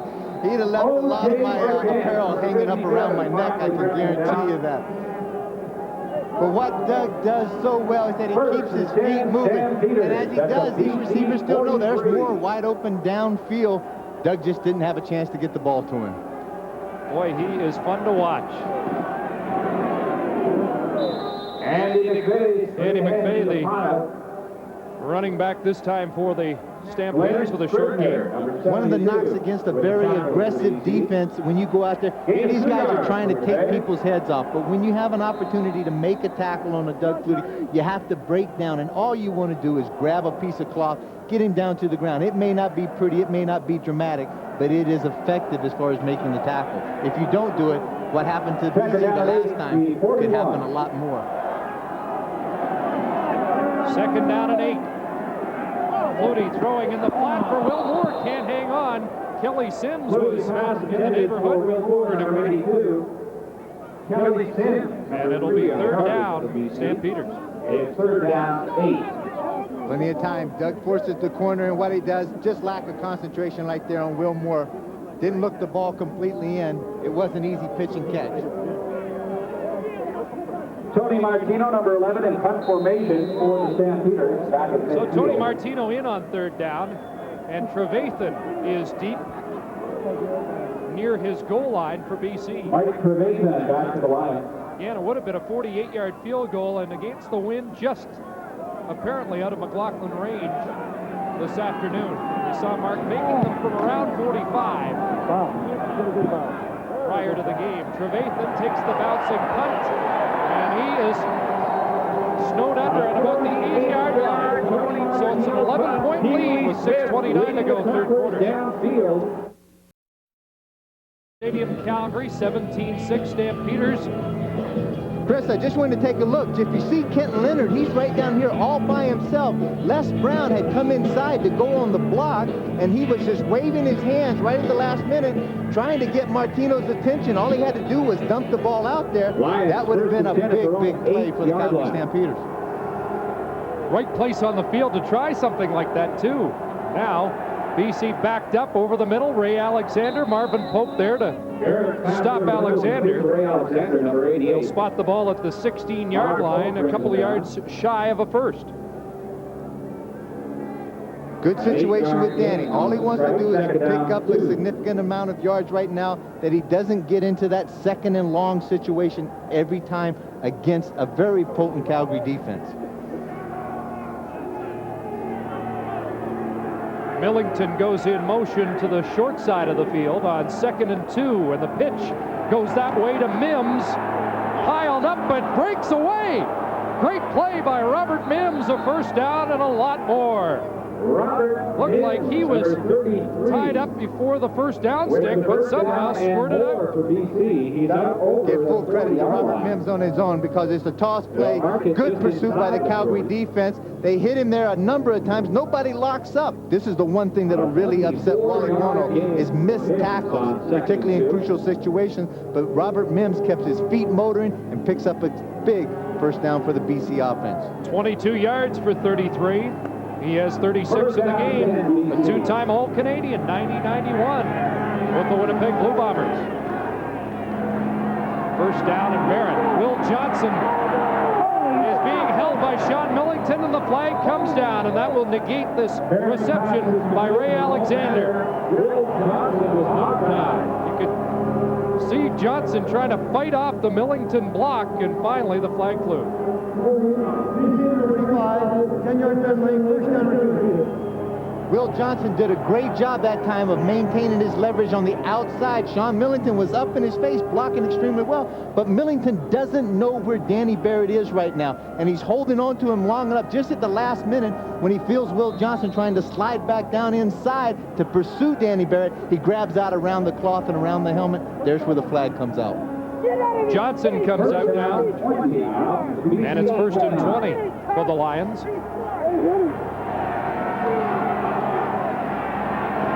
Barrett with time over the middle, and he has a completion to Darren Flutie. And Flutie has a 100-yard passing game today and has been a favorite target. Well, let's recap how things have unfolded here this afternoon. To this point in the game, a 5-yard interception by Sreko Zizakovic opened the scoring for the Stampeders in the first quarter. Louis Pasaglia has had a couple of field goals in the game. Another touchdown from Flutie to Will Moore, accounting for the Calgary offense. And here's a pass over the middle and a completion to Ray Alexander. They're on target again. Kept in the second half, the Lions have shown an ability to move the football. Well, they had the ability in the second quarter. They had a significant drive that moved down the field, ended in a field goal, and then they came out doing the same identical things. What they're doing with those wide receivers a lot of times, right? Rather than getting them in a foot race down the field trying to throw deep, they're making the breaks inside and having them run away from the defensive backs. It makes them an easier target to hit. Don't remember seeing Ray Alexander catch so many over the middle. Here's Barrett, now throwing over the middle again. This one is incomplete. Trevathan was the intended receiver. Number 77. Ripped out of his hands by Kenny Watson. And it'll be second down. Very tough throw for Danny Barrett. Doesn't have his shoulders parallel with the line of scrimmage. He's trying to throw it back into the middle to Trevathan. Calgary playing a fairly soft kind of zone because it was 2nd and 10 at that time. Trevathan's pattern was only at about 7 yards. You think it's been easier for Barrett to play on the road this week after hearing the boos so often at BC Place? Get that response after this play, 2nd and 10, and the heat on. The intended receiver again, Trevathan, but there's a flag down behind the play because Marvin Pope took a free shot at Danny Barrett. There is absolutely Major foul, roughing the passer, Calgary number 91, 15-yard penalty, first down BC. As I say, there's absolutely nothing wrong with being physical out there, but when you're physical, you also have to be an intelligent ball player. The ball is stoned completely. There's plenty of time for the Big Daddy to pull up, but he just gives Danny Barrett a little shove just to let him know there's some frustration going out there with this Calgary defense right now, but that is a crucial penalty at this point in time of the game. Penalty takes the ball to the Calgary 43. 3:09 to go, third quarter. And a first down for the Lions. 4 receivers right side. Barrett pulls him down, cuts back, and Stu Laird's got it pulls it down at the 39-yard line. Inside the Pick up a 4 for Barrett. Stu Laird, number 75 on the tackle. Credit the Calgary secondary with excellent coverage downfield. Danny Barrett has nowhere to go. Hasselback comes right at the last minute and gets his hands up in Danny Barrett's face and forces Danny to have to scramble with the ball up the middle. It is definitely conceded the fact that the BC Lions will not beat the Calgary Stampeders by Danny Barrett having to run the ball. 2nd and 6. Stamps look like they're coming, and over the middle, Darren Flutie has it. Flutie inside the 30, steps out at the 26, and it's another first down for Barrett and the Lions. Whether Calgary plays zone or they play man, they find that the inside routes are extremely successful against the Calgary defense. As you get the receivers coming off, Flutie that time broke inside on Ken Watson, and all he has to do is run away from you. You create more cushion, and you give yourself a better target to be thrown at by Danny Barrett. Both Flutie's been big factors here this afternoon. First down, a dump pass over the middle, and Robert Mims couldn't one-hand it with Marvin Pope in the neighborhood. I may change that up a little bit as far as short-arming it a bit instead of one-handing it. I think he felt in a sense that he knows that Big Daddy Marvin Pope's in the middle, and if he does, he's going to get stroked. And all he does is he just puts that left hand up at the time. This is a playoff game. You got to go up there aggressively at every play, trying to make something happen. Marvin Pope has been shaken up. Timeout on the field. We'll be right back.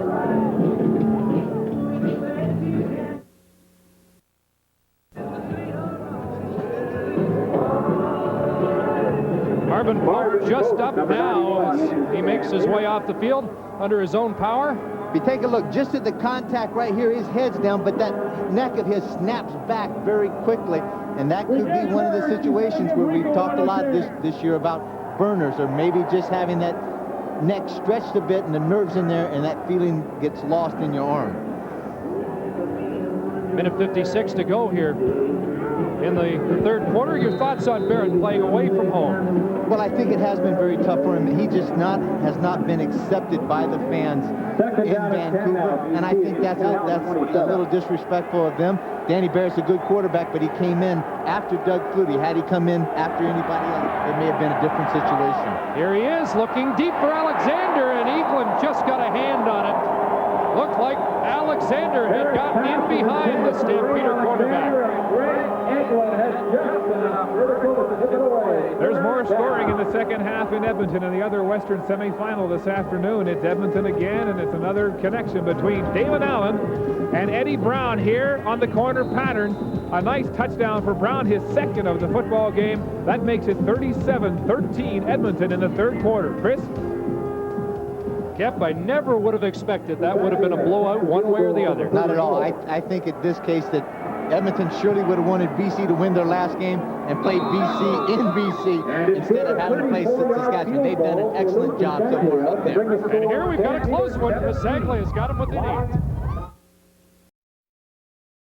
Welcome back to McMahon Stadium, where we've got a pretty good sibling rivalry going between the Flutie brothers, Doug and Darren, both of them having a pretty good game, and their parents, Richard and Joan, are here.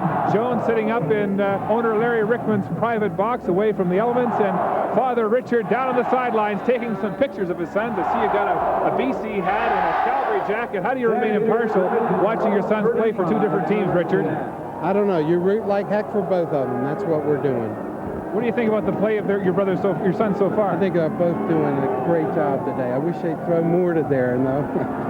And I guess the tough part about this is that one of your sons goes on and one goes home, and so there's condolences and celebration tonight, I would think, in the Flutie household. Flutie's pass is complete. That's true for football playing, but we're going to try to keep whoever loses and continue on to the Grey Cup and hope the other team goes all the way.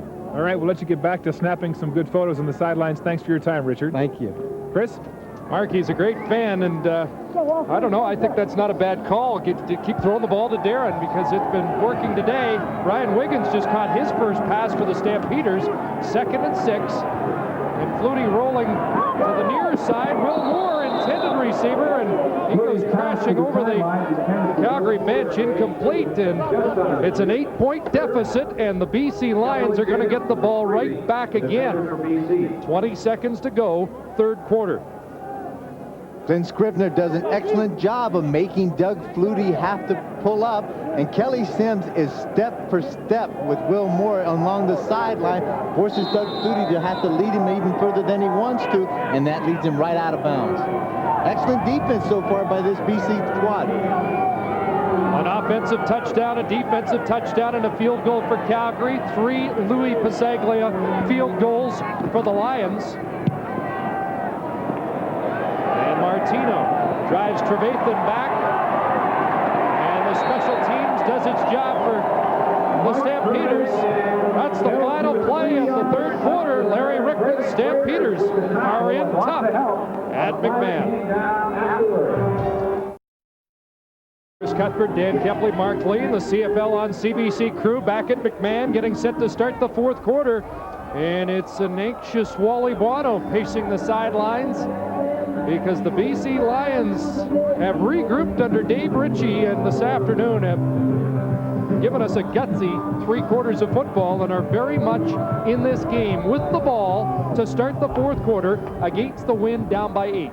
Well, I think Dave Ritchie has probably just personally challenged everyone on that team to go out and be a man about something. They didn't keep getting their butts kicked for the past 2 weeks, to rise up to occasion and play like a professional. Robert Mims, first gain, and he has close to 6 yards. Check that. Sean Millington, the fullback, with the gain. Now, in the third quarter, there were 2 field goal drives by the Lions. One, 5 minutes, 12 seconds. The other, 4 minutes, 27 seconds. Kent Leonard with the hit, and Will Johnson there too. Kent Leonard doing an excellent job of coming up there making a good solid tackle, because Millington goes at about 6'2", about 225, so he's a load when he comes through the hole. And now they've got 6 receivers out. Barrett over the middle. Alexander has the catch, and Eaglin rides him down. And it'll be a first down for the Lions. Alexander, number 88. Terrific job at a BC offensive line. They kept waiting for Danny Barrett so he could wait and wait and wait for Ray Alexander to clear the zone. And he makes an excellent catch. He knows that Alonzo Johnson is sitting in the middle waiting for him. Johnson makes the hit, but he holds on to the ball. At the Lions 50. First down, Lions at their own 50-yard line. And Barrett forced up the middle, and he'll get across the line of scrimmage and maybe get a couple as we check the stats through 45. And Harold Hasselbeck got him. 265 yards passing for BC, just 123 for the Stampeders. The biggest surprise, time of possession, in fact, is edge Lions, but still they're down by 8. Second down and 8 BC at the line 52. Calgary doing an excellent job. Good containment upfield, making Danny Barrett have to pull the ball down, get down inside. Barrett under pressure from Zizakovic gets away. Hasselbeck picks up the chase, and Barrett hit by Big Daddy Marvin Pope. Great pursuit that time by the Calgary D.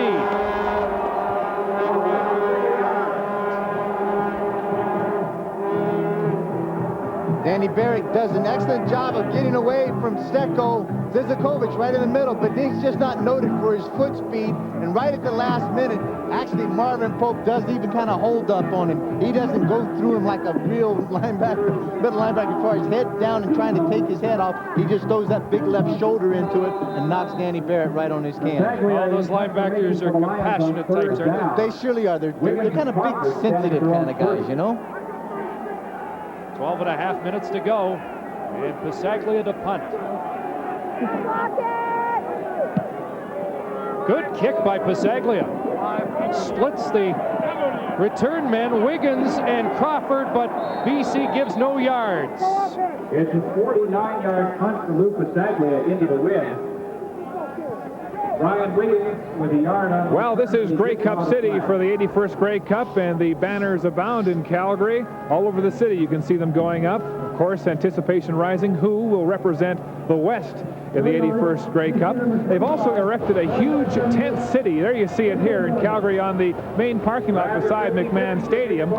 80,000 square feet inside that tent city for all kinds of festivities, Fan Fest, and here you see the young Canadians rehearsing for the great halftime show they've got planned. And here's the man who brought the Grey Cup to Calgary, Stampeder owner Larry Rickman. And can you update us on how plans are going, Larry? Oh, Mark, it's going great. When we set out to do this, we wanted to make it the best ever, and that's exactly what's going to happen. We're not going to make Calgary proud, but we're going to make the whole CFL proud. Best ever means having your own team, I'm sure, in the Grey Cup and leading 17-9 here in the fourth quarter. I'm sure you got to be a little bit nervous.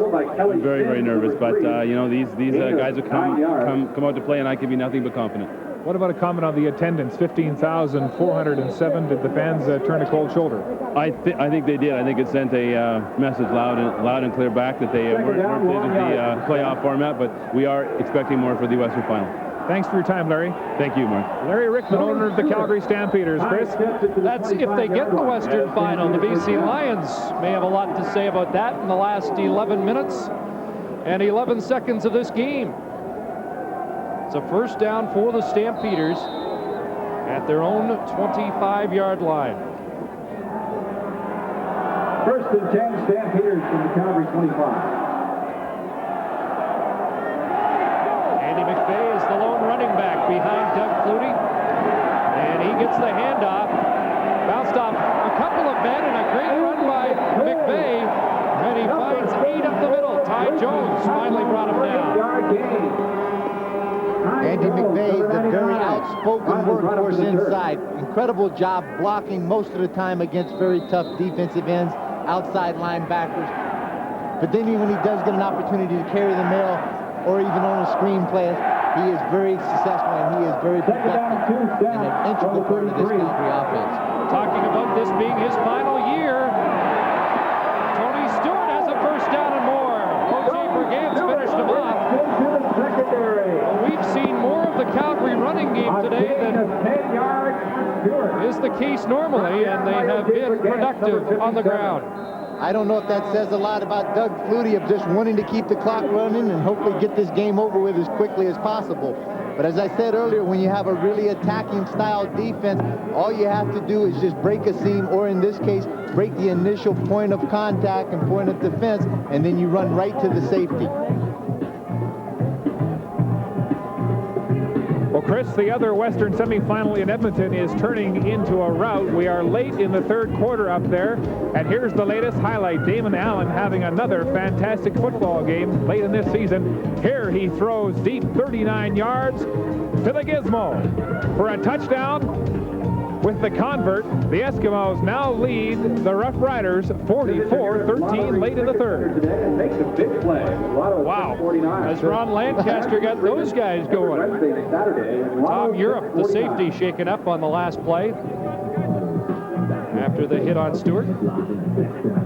You can see the head goes down. The one thing that I've seen a number of times through the course of this season, guys making the tackle with their head down. If they get their eyes up where they see where they got their neck bowed, and they do not take that shot in the neck as far as the nerve areas.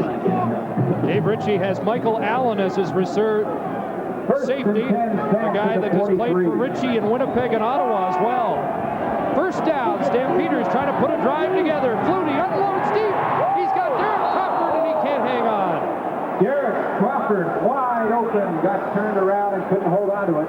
Well, Crawford has complained in recent weeks that they haven't got him the football much in the second half of the season, and that time Crawford was wide open. Even in a sense that Derek hasn't gotten the ball very much thrown to him, he is such a threat out there that the defenses do have to respect him. And when you close your eyes and go to sleep ever so slightly, this is what happens. Second in combined yards in the CFL behind Gizmo, who we just saw score another Eskimo touchdown. Second and 10, big play for the Lions D. Flutie puts it up, looking for Will Moore, and he dropped the ball.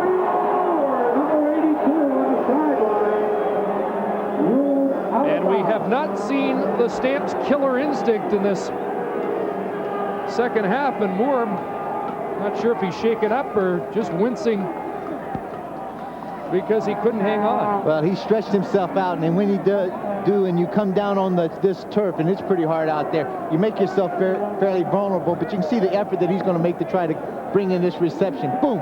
That's pretty hard right there as he hit to go for it.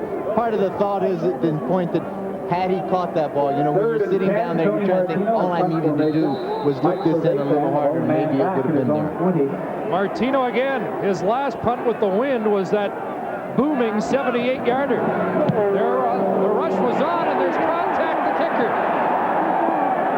Bouncing punt for Trevathan to field. He found a seam up to the 44-yard line, but Tony Martino was bumped, and he continues the discussion with Les Brown. Doug Hocking, the guilty party, or was he on this roughing the kicker? Not a chance. You see, come right out of your screen, right there. His right hand barely touches Martino up around the shoulder. Martino wins an Academy Award, but it is very, very good because he drew the penalty. It's a crucial situation. Calgary maintains possession of the ball. He was telling us last year his mom's his biggest fan and a big executive in the junior football program in BC. Maybe she's on the phone saying, son, that's okay, you'll get it back. First down, Calgary. Flutie gets another chance. Let's see what he can do with it under the gun, and he throws it downfield and has a completion to Brian Wiggins, but it's right at the line of scrimmage. In fact, it might be a loss on the play. Doug Flutie. Let's see where they spot the ball, but Flutie was forced way back before throwing that one downfield. O.J. Brigance had a good angle, and Ty Jones came in also to try to see if they could contain Flutie. Then they got him running north and south, or east and west. I'm still confused with my directions on this point, and Doug has to throw it away. Completes the pass, and maybe he was just trying to throw the ball away, but Wiggins went after him, made a reception, and they lose 4 yards. Yep, 2nd and 14. Lions defense wants the ball back. Flutie throwing it, almost picked off by Les Brown. Wading in the weeds. Right at Les Brown. Had a great chat with Doug yesterday about Brown and how he plays so unconventionally, and you always have to be aware of where he is because he can just kind of creep up on you like that. Well, as you just said, he'll lay in the weeds. He'll let you throw the outs, and have success all day long, but at the last minute, he'll come by and pick one and take it off for 6 points going the other way. But I don't think in Les Brown's career, he'll never get another pass thrown as easy as that one would have been to pick off. A leading interceptor in CFL history. He has 4 in the playoffs as well. Martino blasts the punt. And Trevathan back inside his 10. Gets one block. Mike Trevathan up to the 30-yard line. That's where the Lions will scrimmage with 7 minutes, 48 seconds to go. Casey, number 56, with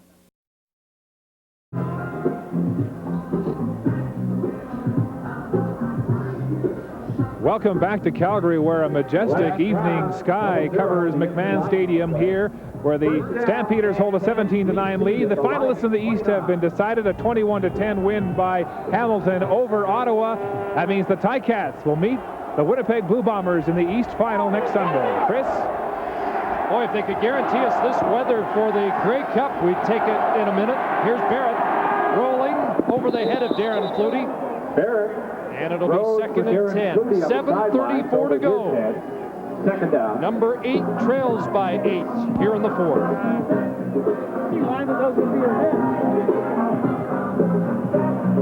Very concerned look on Coach Dave Ritchie's face.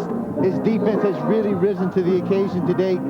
Turned the ball over as many times as possible into Danny Barrett's hands without having to give up too many points. Now it's up to Danny Barrett. This is the kind of situation that he wanted to do. If he wanted the confrontation with Doug Flutie, he wanted to be the winner. Now he has a chance to show that he can be that. 2nd and 10.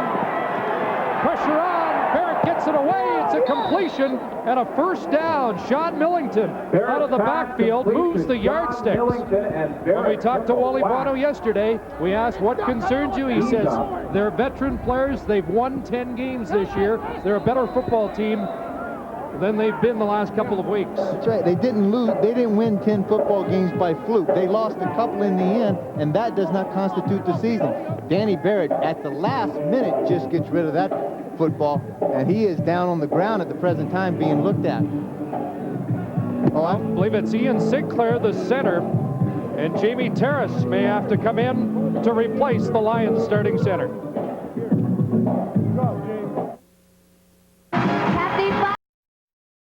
Ian Sinclair, and we're going to take a look at what happened, and boy, this one. Take a look at Danny Barrett and Ian Sinclair right there on the left of your screen, and his body weight comes right down on the back of Ian Sinclair's leg. He's walking off under his own power, so that looks pretty good. It is a good sign. Remember the '85 Grey Cup winning team in BC and a captain of this Lions team. And so Jamie Terrace, a native of Acton, Ontario, and a University of Western Ontario product, who has been a starter in the past with this Lions team, comes in. It's 1st and 10, BC at their own 41. Alexander, the man in motion right side, and they dump it off to Millington, and Marvin Pope came up and made the big stick. He's there. Big Daddy Marvin Pope does it all for the Calgary defense. Drops in the zone, and then the great acceleration. Danny Barrett just dumps the ball off quickly on that slip screen, but boom, right out of nowhere, Marvin Pope makes up a lot of ground, drops into his zone, recognized the play, the acceleration in, and makes a good solid tackle. Second down, and call it 7, and look out, Barrett hit as he released, and they call that a live ball. BC got back on it, and there's an injured Lion. Will Johnson shaken up. 62, Vic Stevenson. Vic Stevenson got on the football for the Lions, and Barrett didn't see Johnson coming. Will Johnson showing great speed, working around, just a speed rush outside of Vic Stevenson. Is able to hit Danny Barrett right in the back, right at the last minute. 13, Lou Pasaglia standing back at his own 25-yard line. Crawford and Wiggins 5:48 to go to accept the kick. McLennan now dropping back onside. Great kick by Pasaglia. Crawford over his shoulder with the catch at the 20, but now he's got room to run past Sock Allen, and now forced out. That time Pasaglia out-kicked the coverage, and O.J. Brigance had to make a saving play. 5:27 left.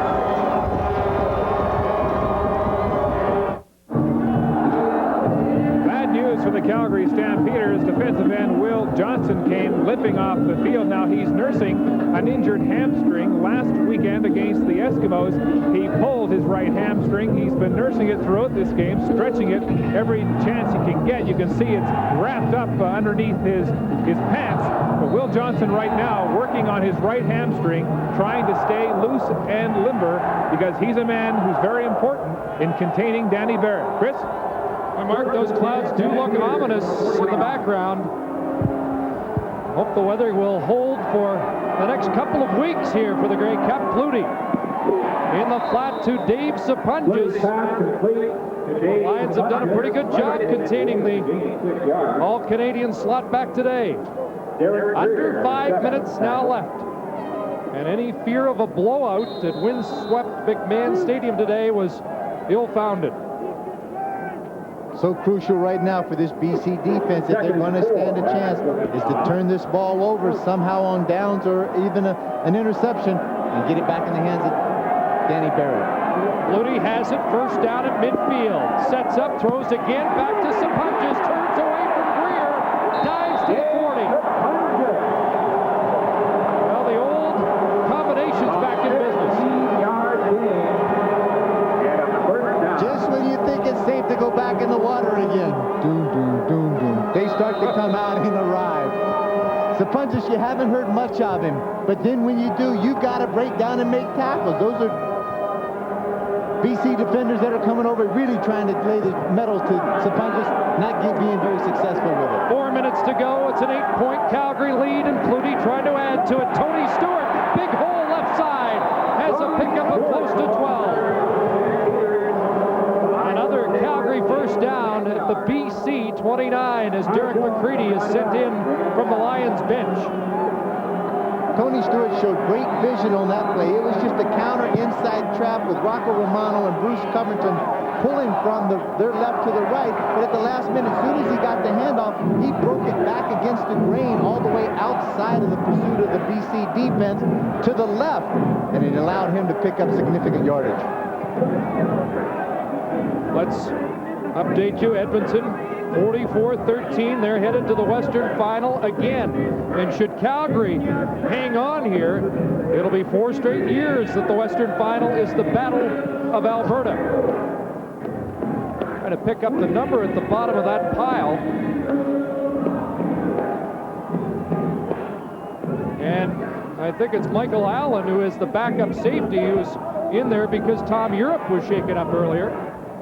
Yep, I think it's worth repeating that the BC Lions came into this game having given up 118 points in their last 2 games, having lost those 2 games by a combined total of 77 points, and here they are with 3:39 to go against the defending Grey Cup champions, trailing by just 8.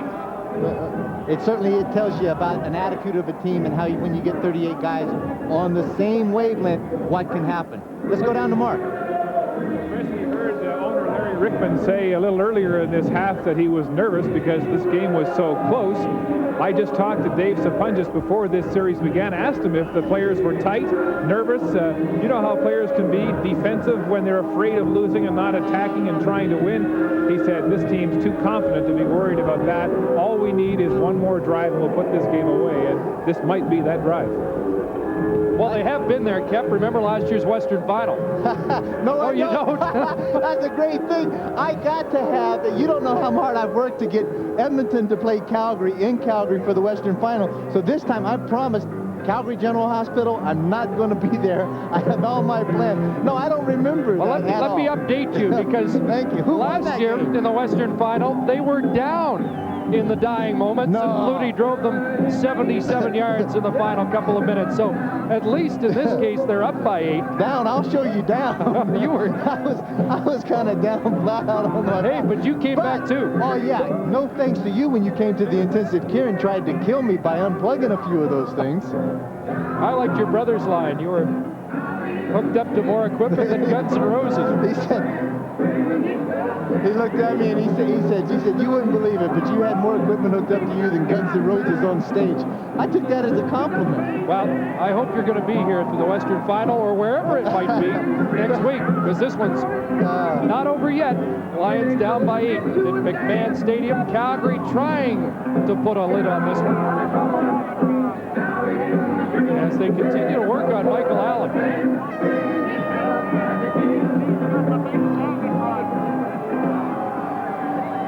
Got even Pat Clayton, the Calgary trainer, out to help out, and we'll find out what happened.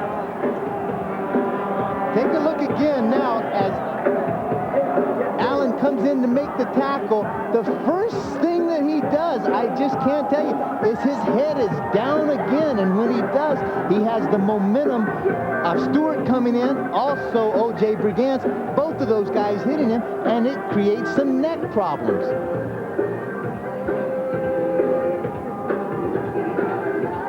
And you just really hope that a player like this is young in his career, even an old player, that something doesn't happen seriously with a neck injury. Oh, you can see his legs moving, and I think it's a positive sign that they actually lifted him there without the need to get that special brace in there. So apparently they think he is in a condition where they could move him like that, but they will take him to the dressing room for a closer examination, and we hope Michael is okay, a 6-year veteran in the Canadian Football League, former Blue Bomber and Ottawa Rough Rider, and Europe is back in at safety. We'll try to update you on Allen's status with 3:39 to go.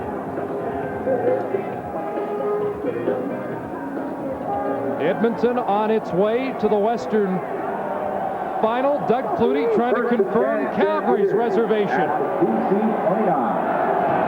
17-9, 1st and 10. Give to Stewart. Fumbles the football. BC says it has it. And the Lions have turned it over. And we could be in for a photo finish here. 3:16 left. Zach Allen has the ball.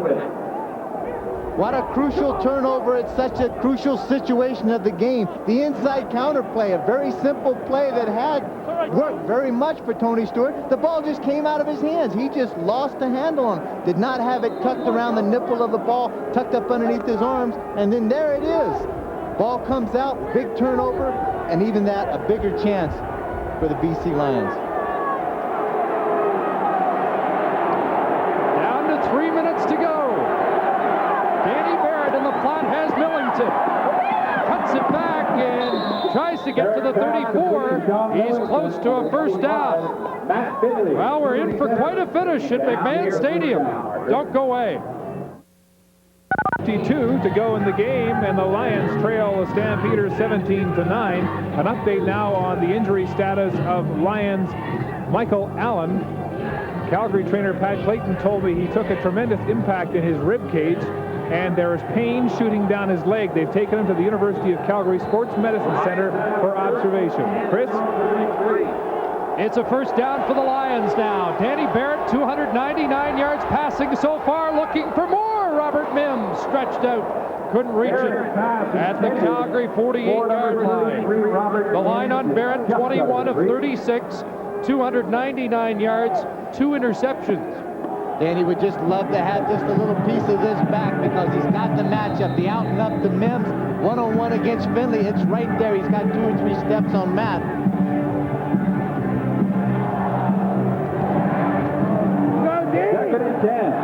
What has haunted him the last couple of years is Doug Flutie, and he can end all that with a win here this afternoon. But he needs to come from behind, in trouble, going deep, looking for Trevathan, and it falls short. Trevathan was open, and Barrett couldn't get him the ball. And Trevathan shows his frustration.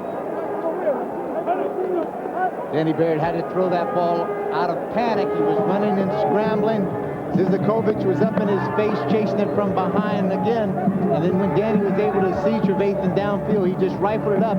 You can see just in Larry Rickman's hair how that wind is blowing down there. And once that ball got up in the air like that, it looked just like a wounded duck trying to get to Trevathan's hands. You're suggesting Larry's hair doesn't usually move that much? No, I'm just saying that you can just see it moving. Just be observant. It's right there. Okay. If it wasn't moving, and he's got some that spray that you use on yours. That heavy cement. 2:34 to go now, and Pisaglia will have to punt. On 3rd down, and we've got a timeout on the field. Here's a look at the general manager of the BC Lions, Eric Tillman. He said, you know, I want to win this football game, but he said, I'll be proud of my guys if they respond by playing tough and being close today, and he's got that and a whole lot more.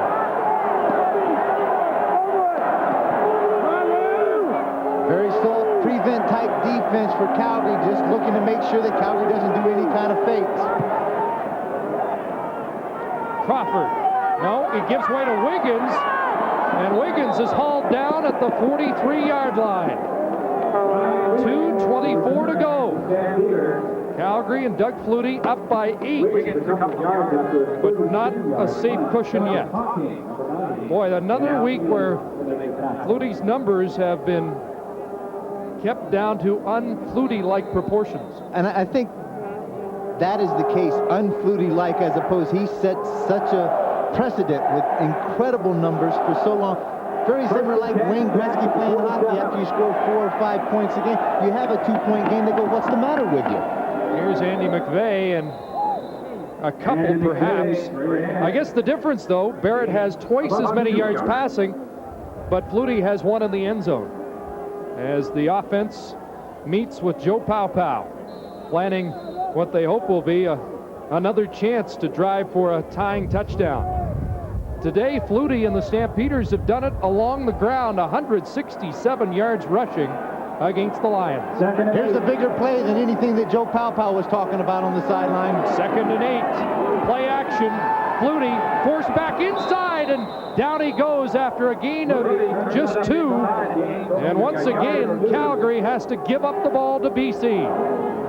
Terrific play by Ty Jones that time. Got upfield and made Doug Flutie have to pull the ball down, cut back inside.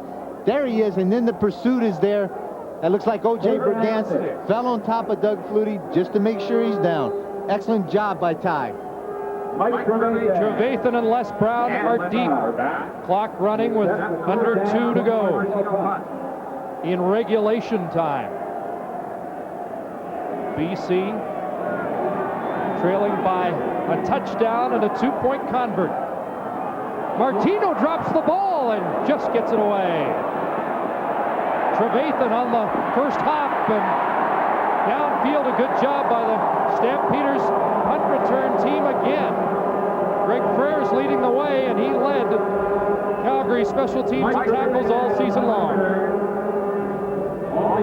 Well, whoever wins this football game, they're going to have their hands full with Edmonton. They score again. It's Brian Walling taking the handoff, plunging 18 yards off tackle for another Eskimo touchdown.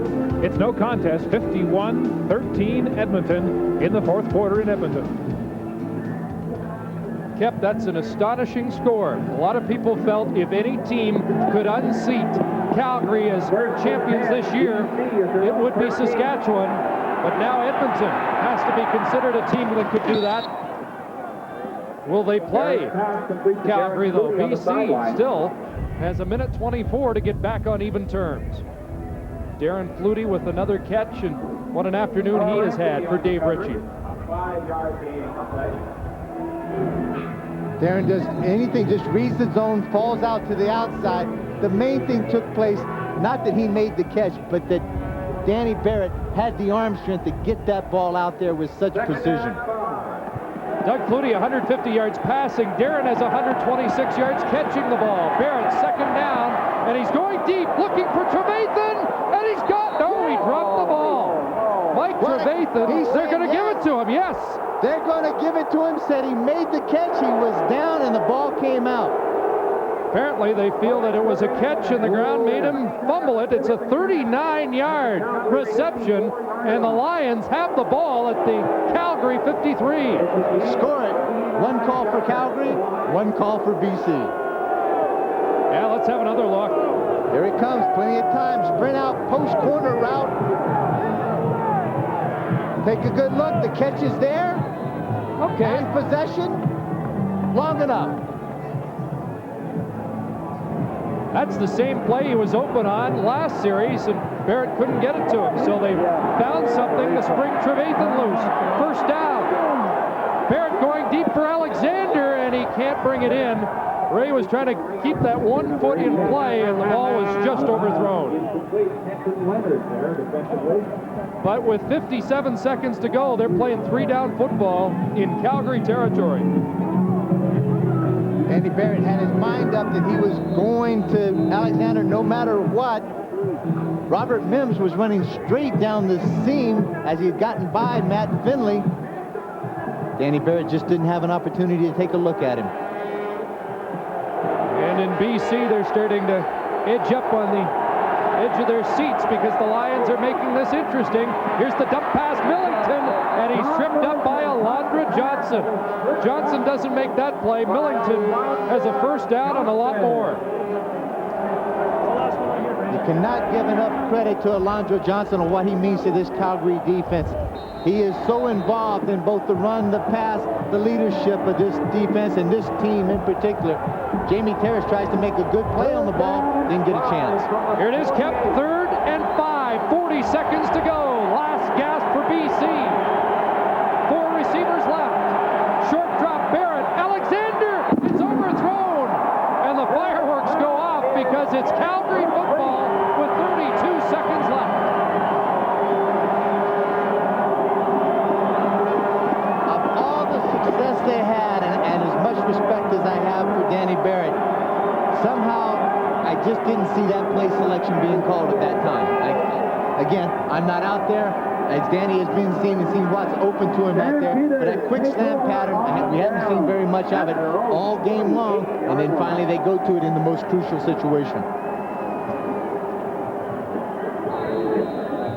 They needed 5 and couldn't get it done.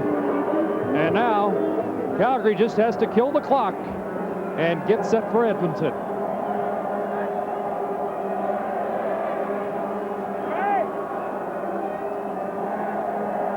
Flutie on a roll, and Ty Jones trying to bear down on him. There's the hook slide, and he's safe at the 49 with 26 seconds to go. It's going to be run all the way. You can expect that Doug Flutie's not even going to take a chance of handing that ball off again. He knows if he takes the snap, all he has to do is get the snap, tuck it underneath, and just follow some blockers. When it starts to feel the heat, take the hook slide, get down. Lions are going to stop the clock, though, with 26 seconds left.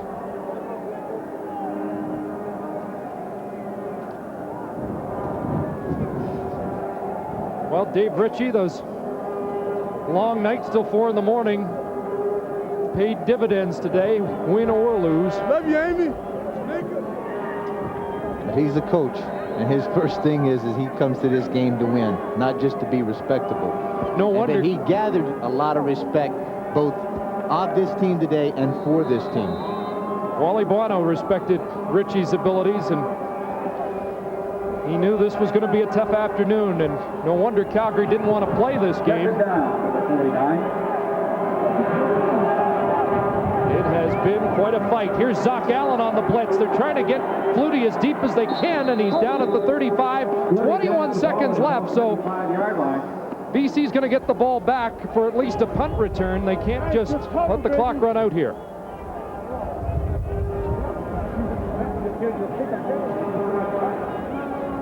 Veteran Vic Stevenson. Once the clock starts, they'll probably, if they have to, they'll take the penalty. And then down the ball? And then... No, they can't on 3rd down.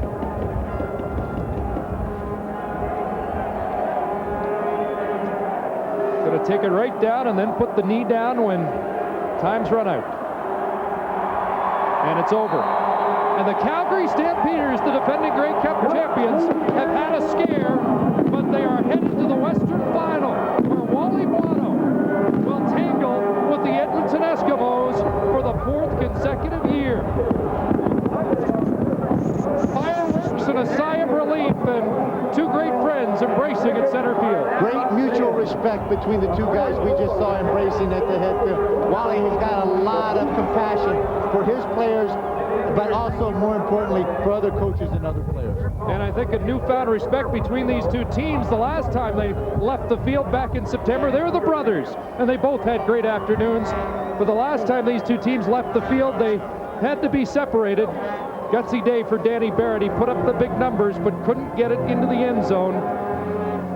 You saw Danny Barrett shaking hands with both Coach John Hufnagel and George Cortez, the offensive line coach, guys that he worked very closely with.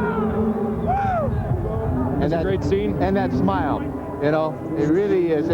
With the troubles from a personal point of view that Danny Barrett has gone through, from some of the professional things he's gone through, he is truly a class act. Barrett outgunned Flutie in 1991 on this field. Today, Flutie had it, and we're going to join Mark Lee.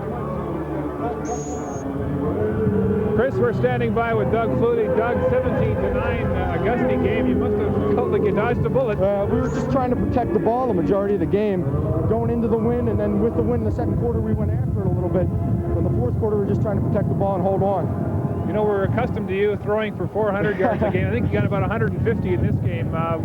Was it the wind? It was the wind, and it was the style of the game. I was trying to run the ball a little bit more into the wind, trying to just work the clock. We only had the second quarter to throw the ball. In the fourth quarter, we were just trying to hold on to a lead. So the 2 quarters we had with the wind, we only threw the ball for 1 of them. We just had a look at the pass to Will Moore, and we're having a look at it now on the monitor. Tell us about that play. It was a great scramble, yeah. Basically, it was a scramble. I forget what the original... I probably had Sponge on a corner route originally, and I couldn't see him.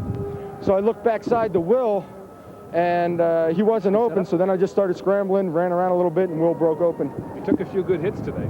Yeah, I was trying to be a little more aggressive running with the football. and you're going to take those shots. But there's no tomorrow. There's no holding back. Latest score we have from Edmonton, the Eskimos 51, Saskatchewan 13 in the fourth quarter. What kind of a signal does that send? Well, looking forward to playing them again and get them on this field, and let's go at it. Big rematch of that 22-20 dramatic win last year right here. Yeah, we'll take it. We're just thankful to be into the final now and got this game over with and this lineup in play. Good thing the game's over now. This wind, I think, is feeling like it's 100K an hour. Hey, see, out on the sideline, it doesnn't feel bad. Yeah. You get out in the center of the field, and I mean, you can't throw the ball down. Danny Barrett made 2 great throws into the wind that were just tremendous throws. Picking me up off my feet. Thanks for your time, Doug. Okay, thank you. Doug Flutie of the Stampeders.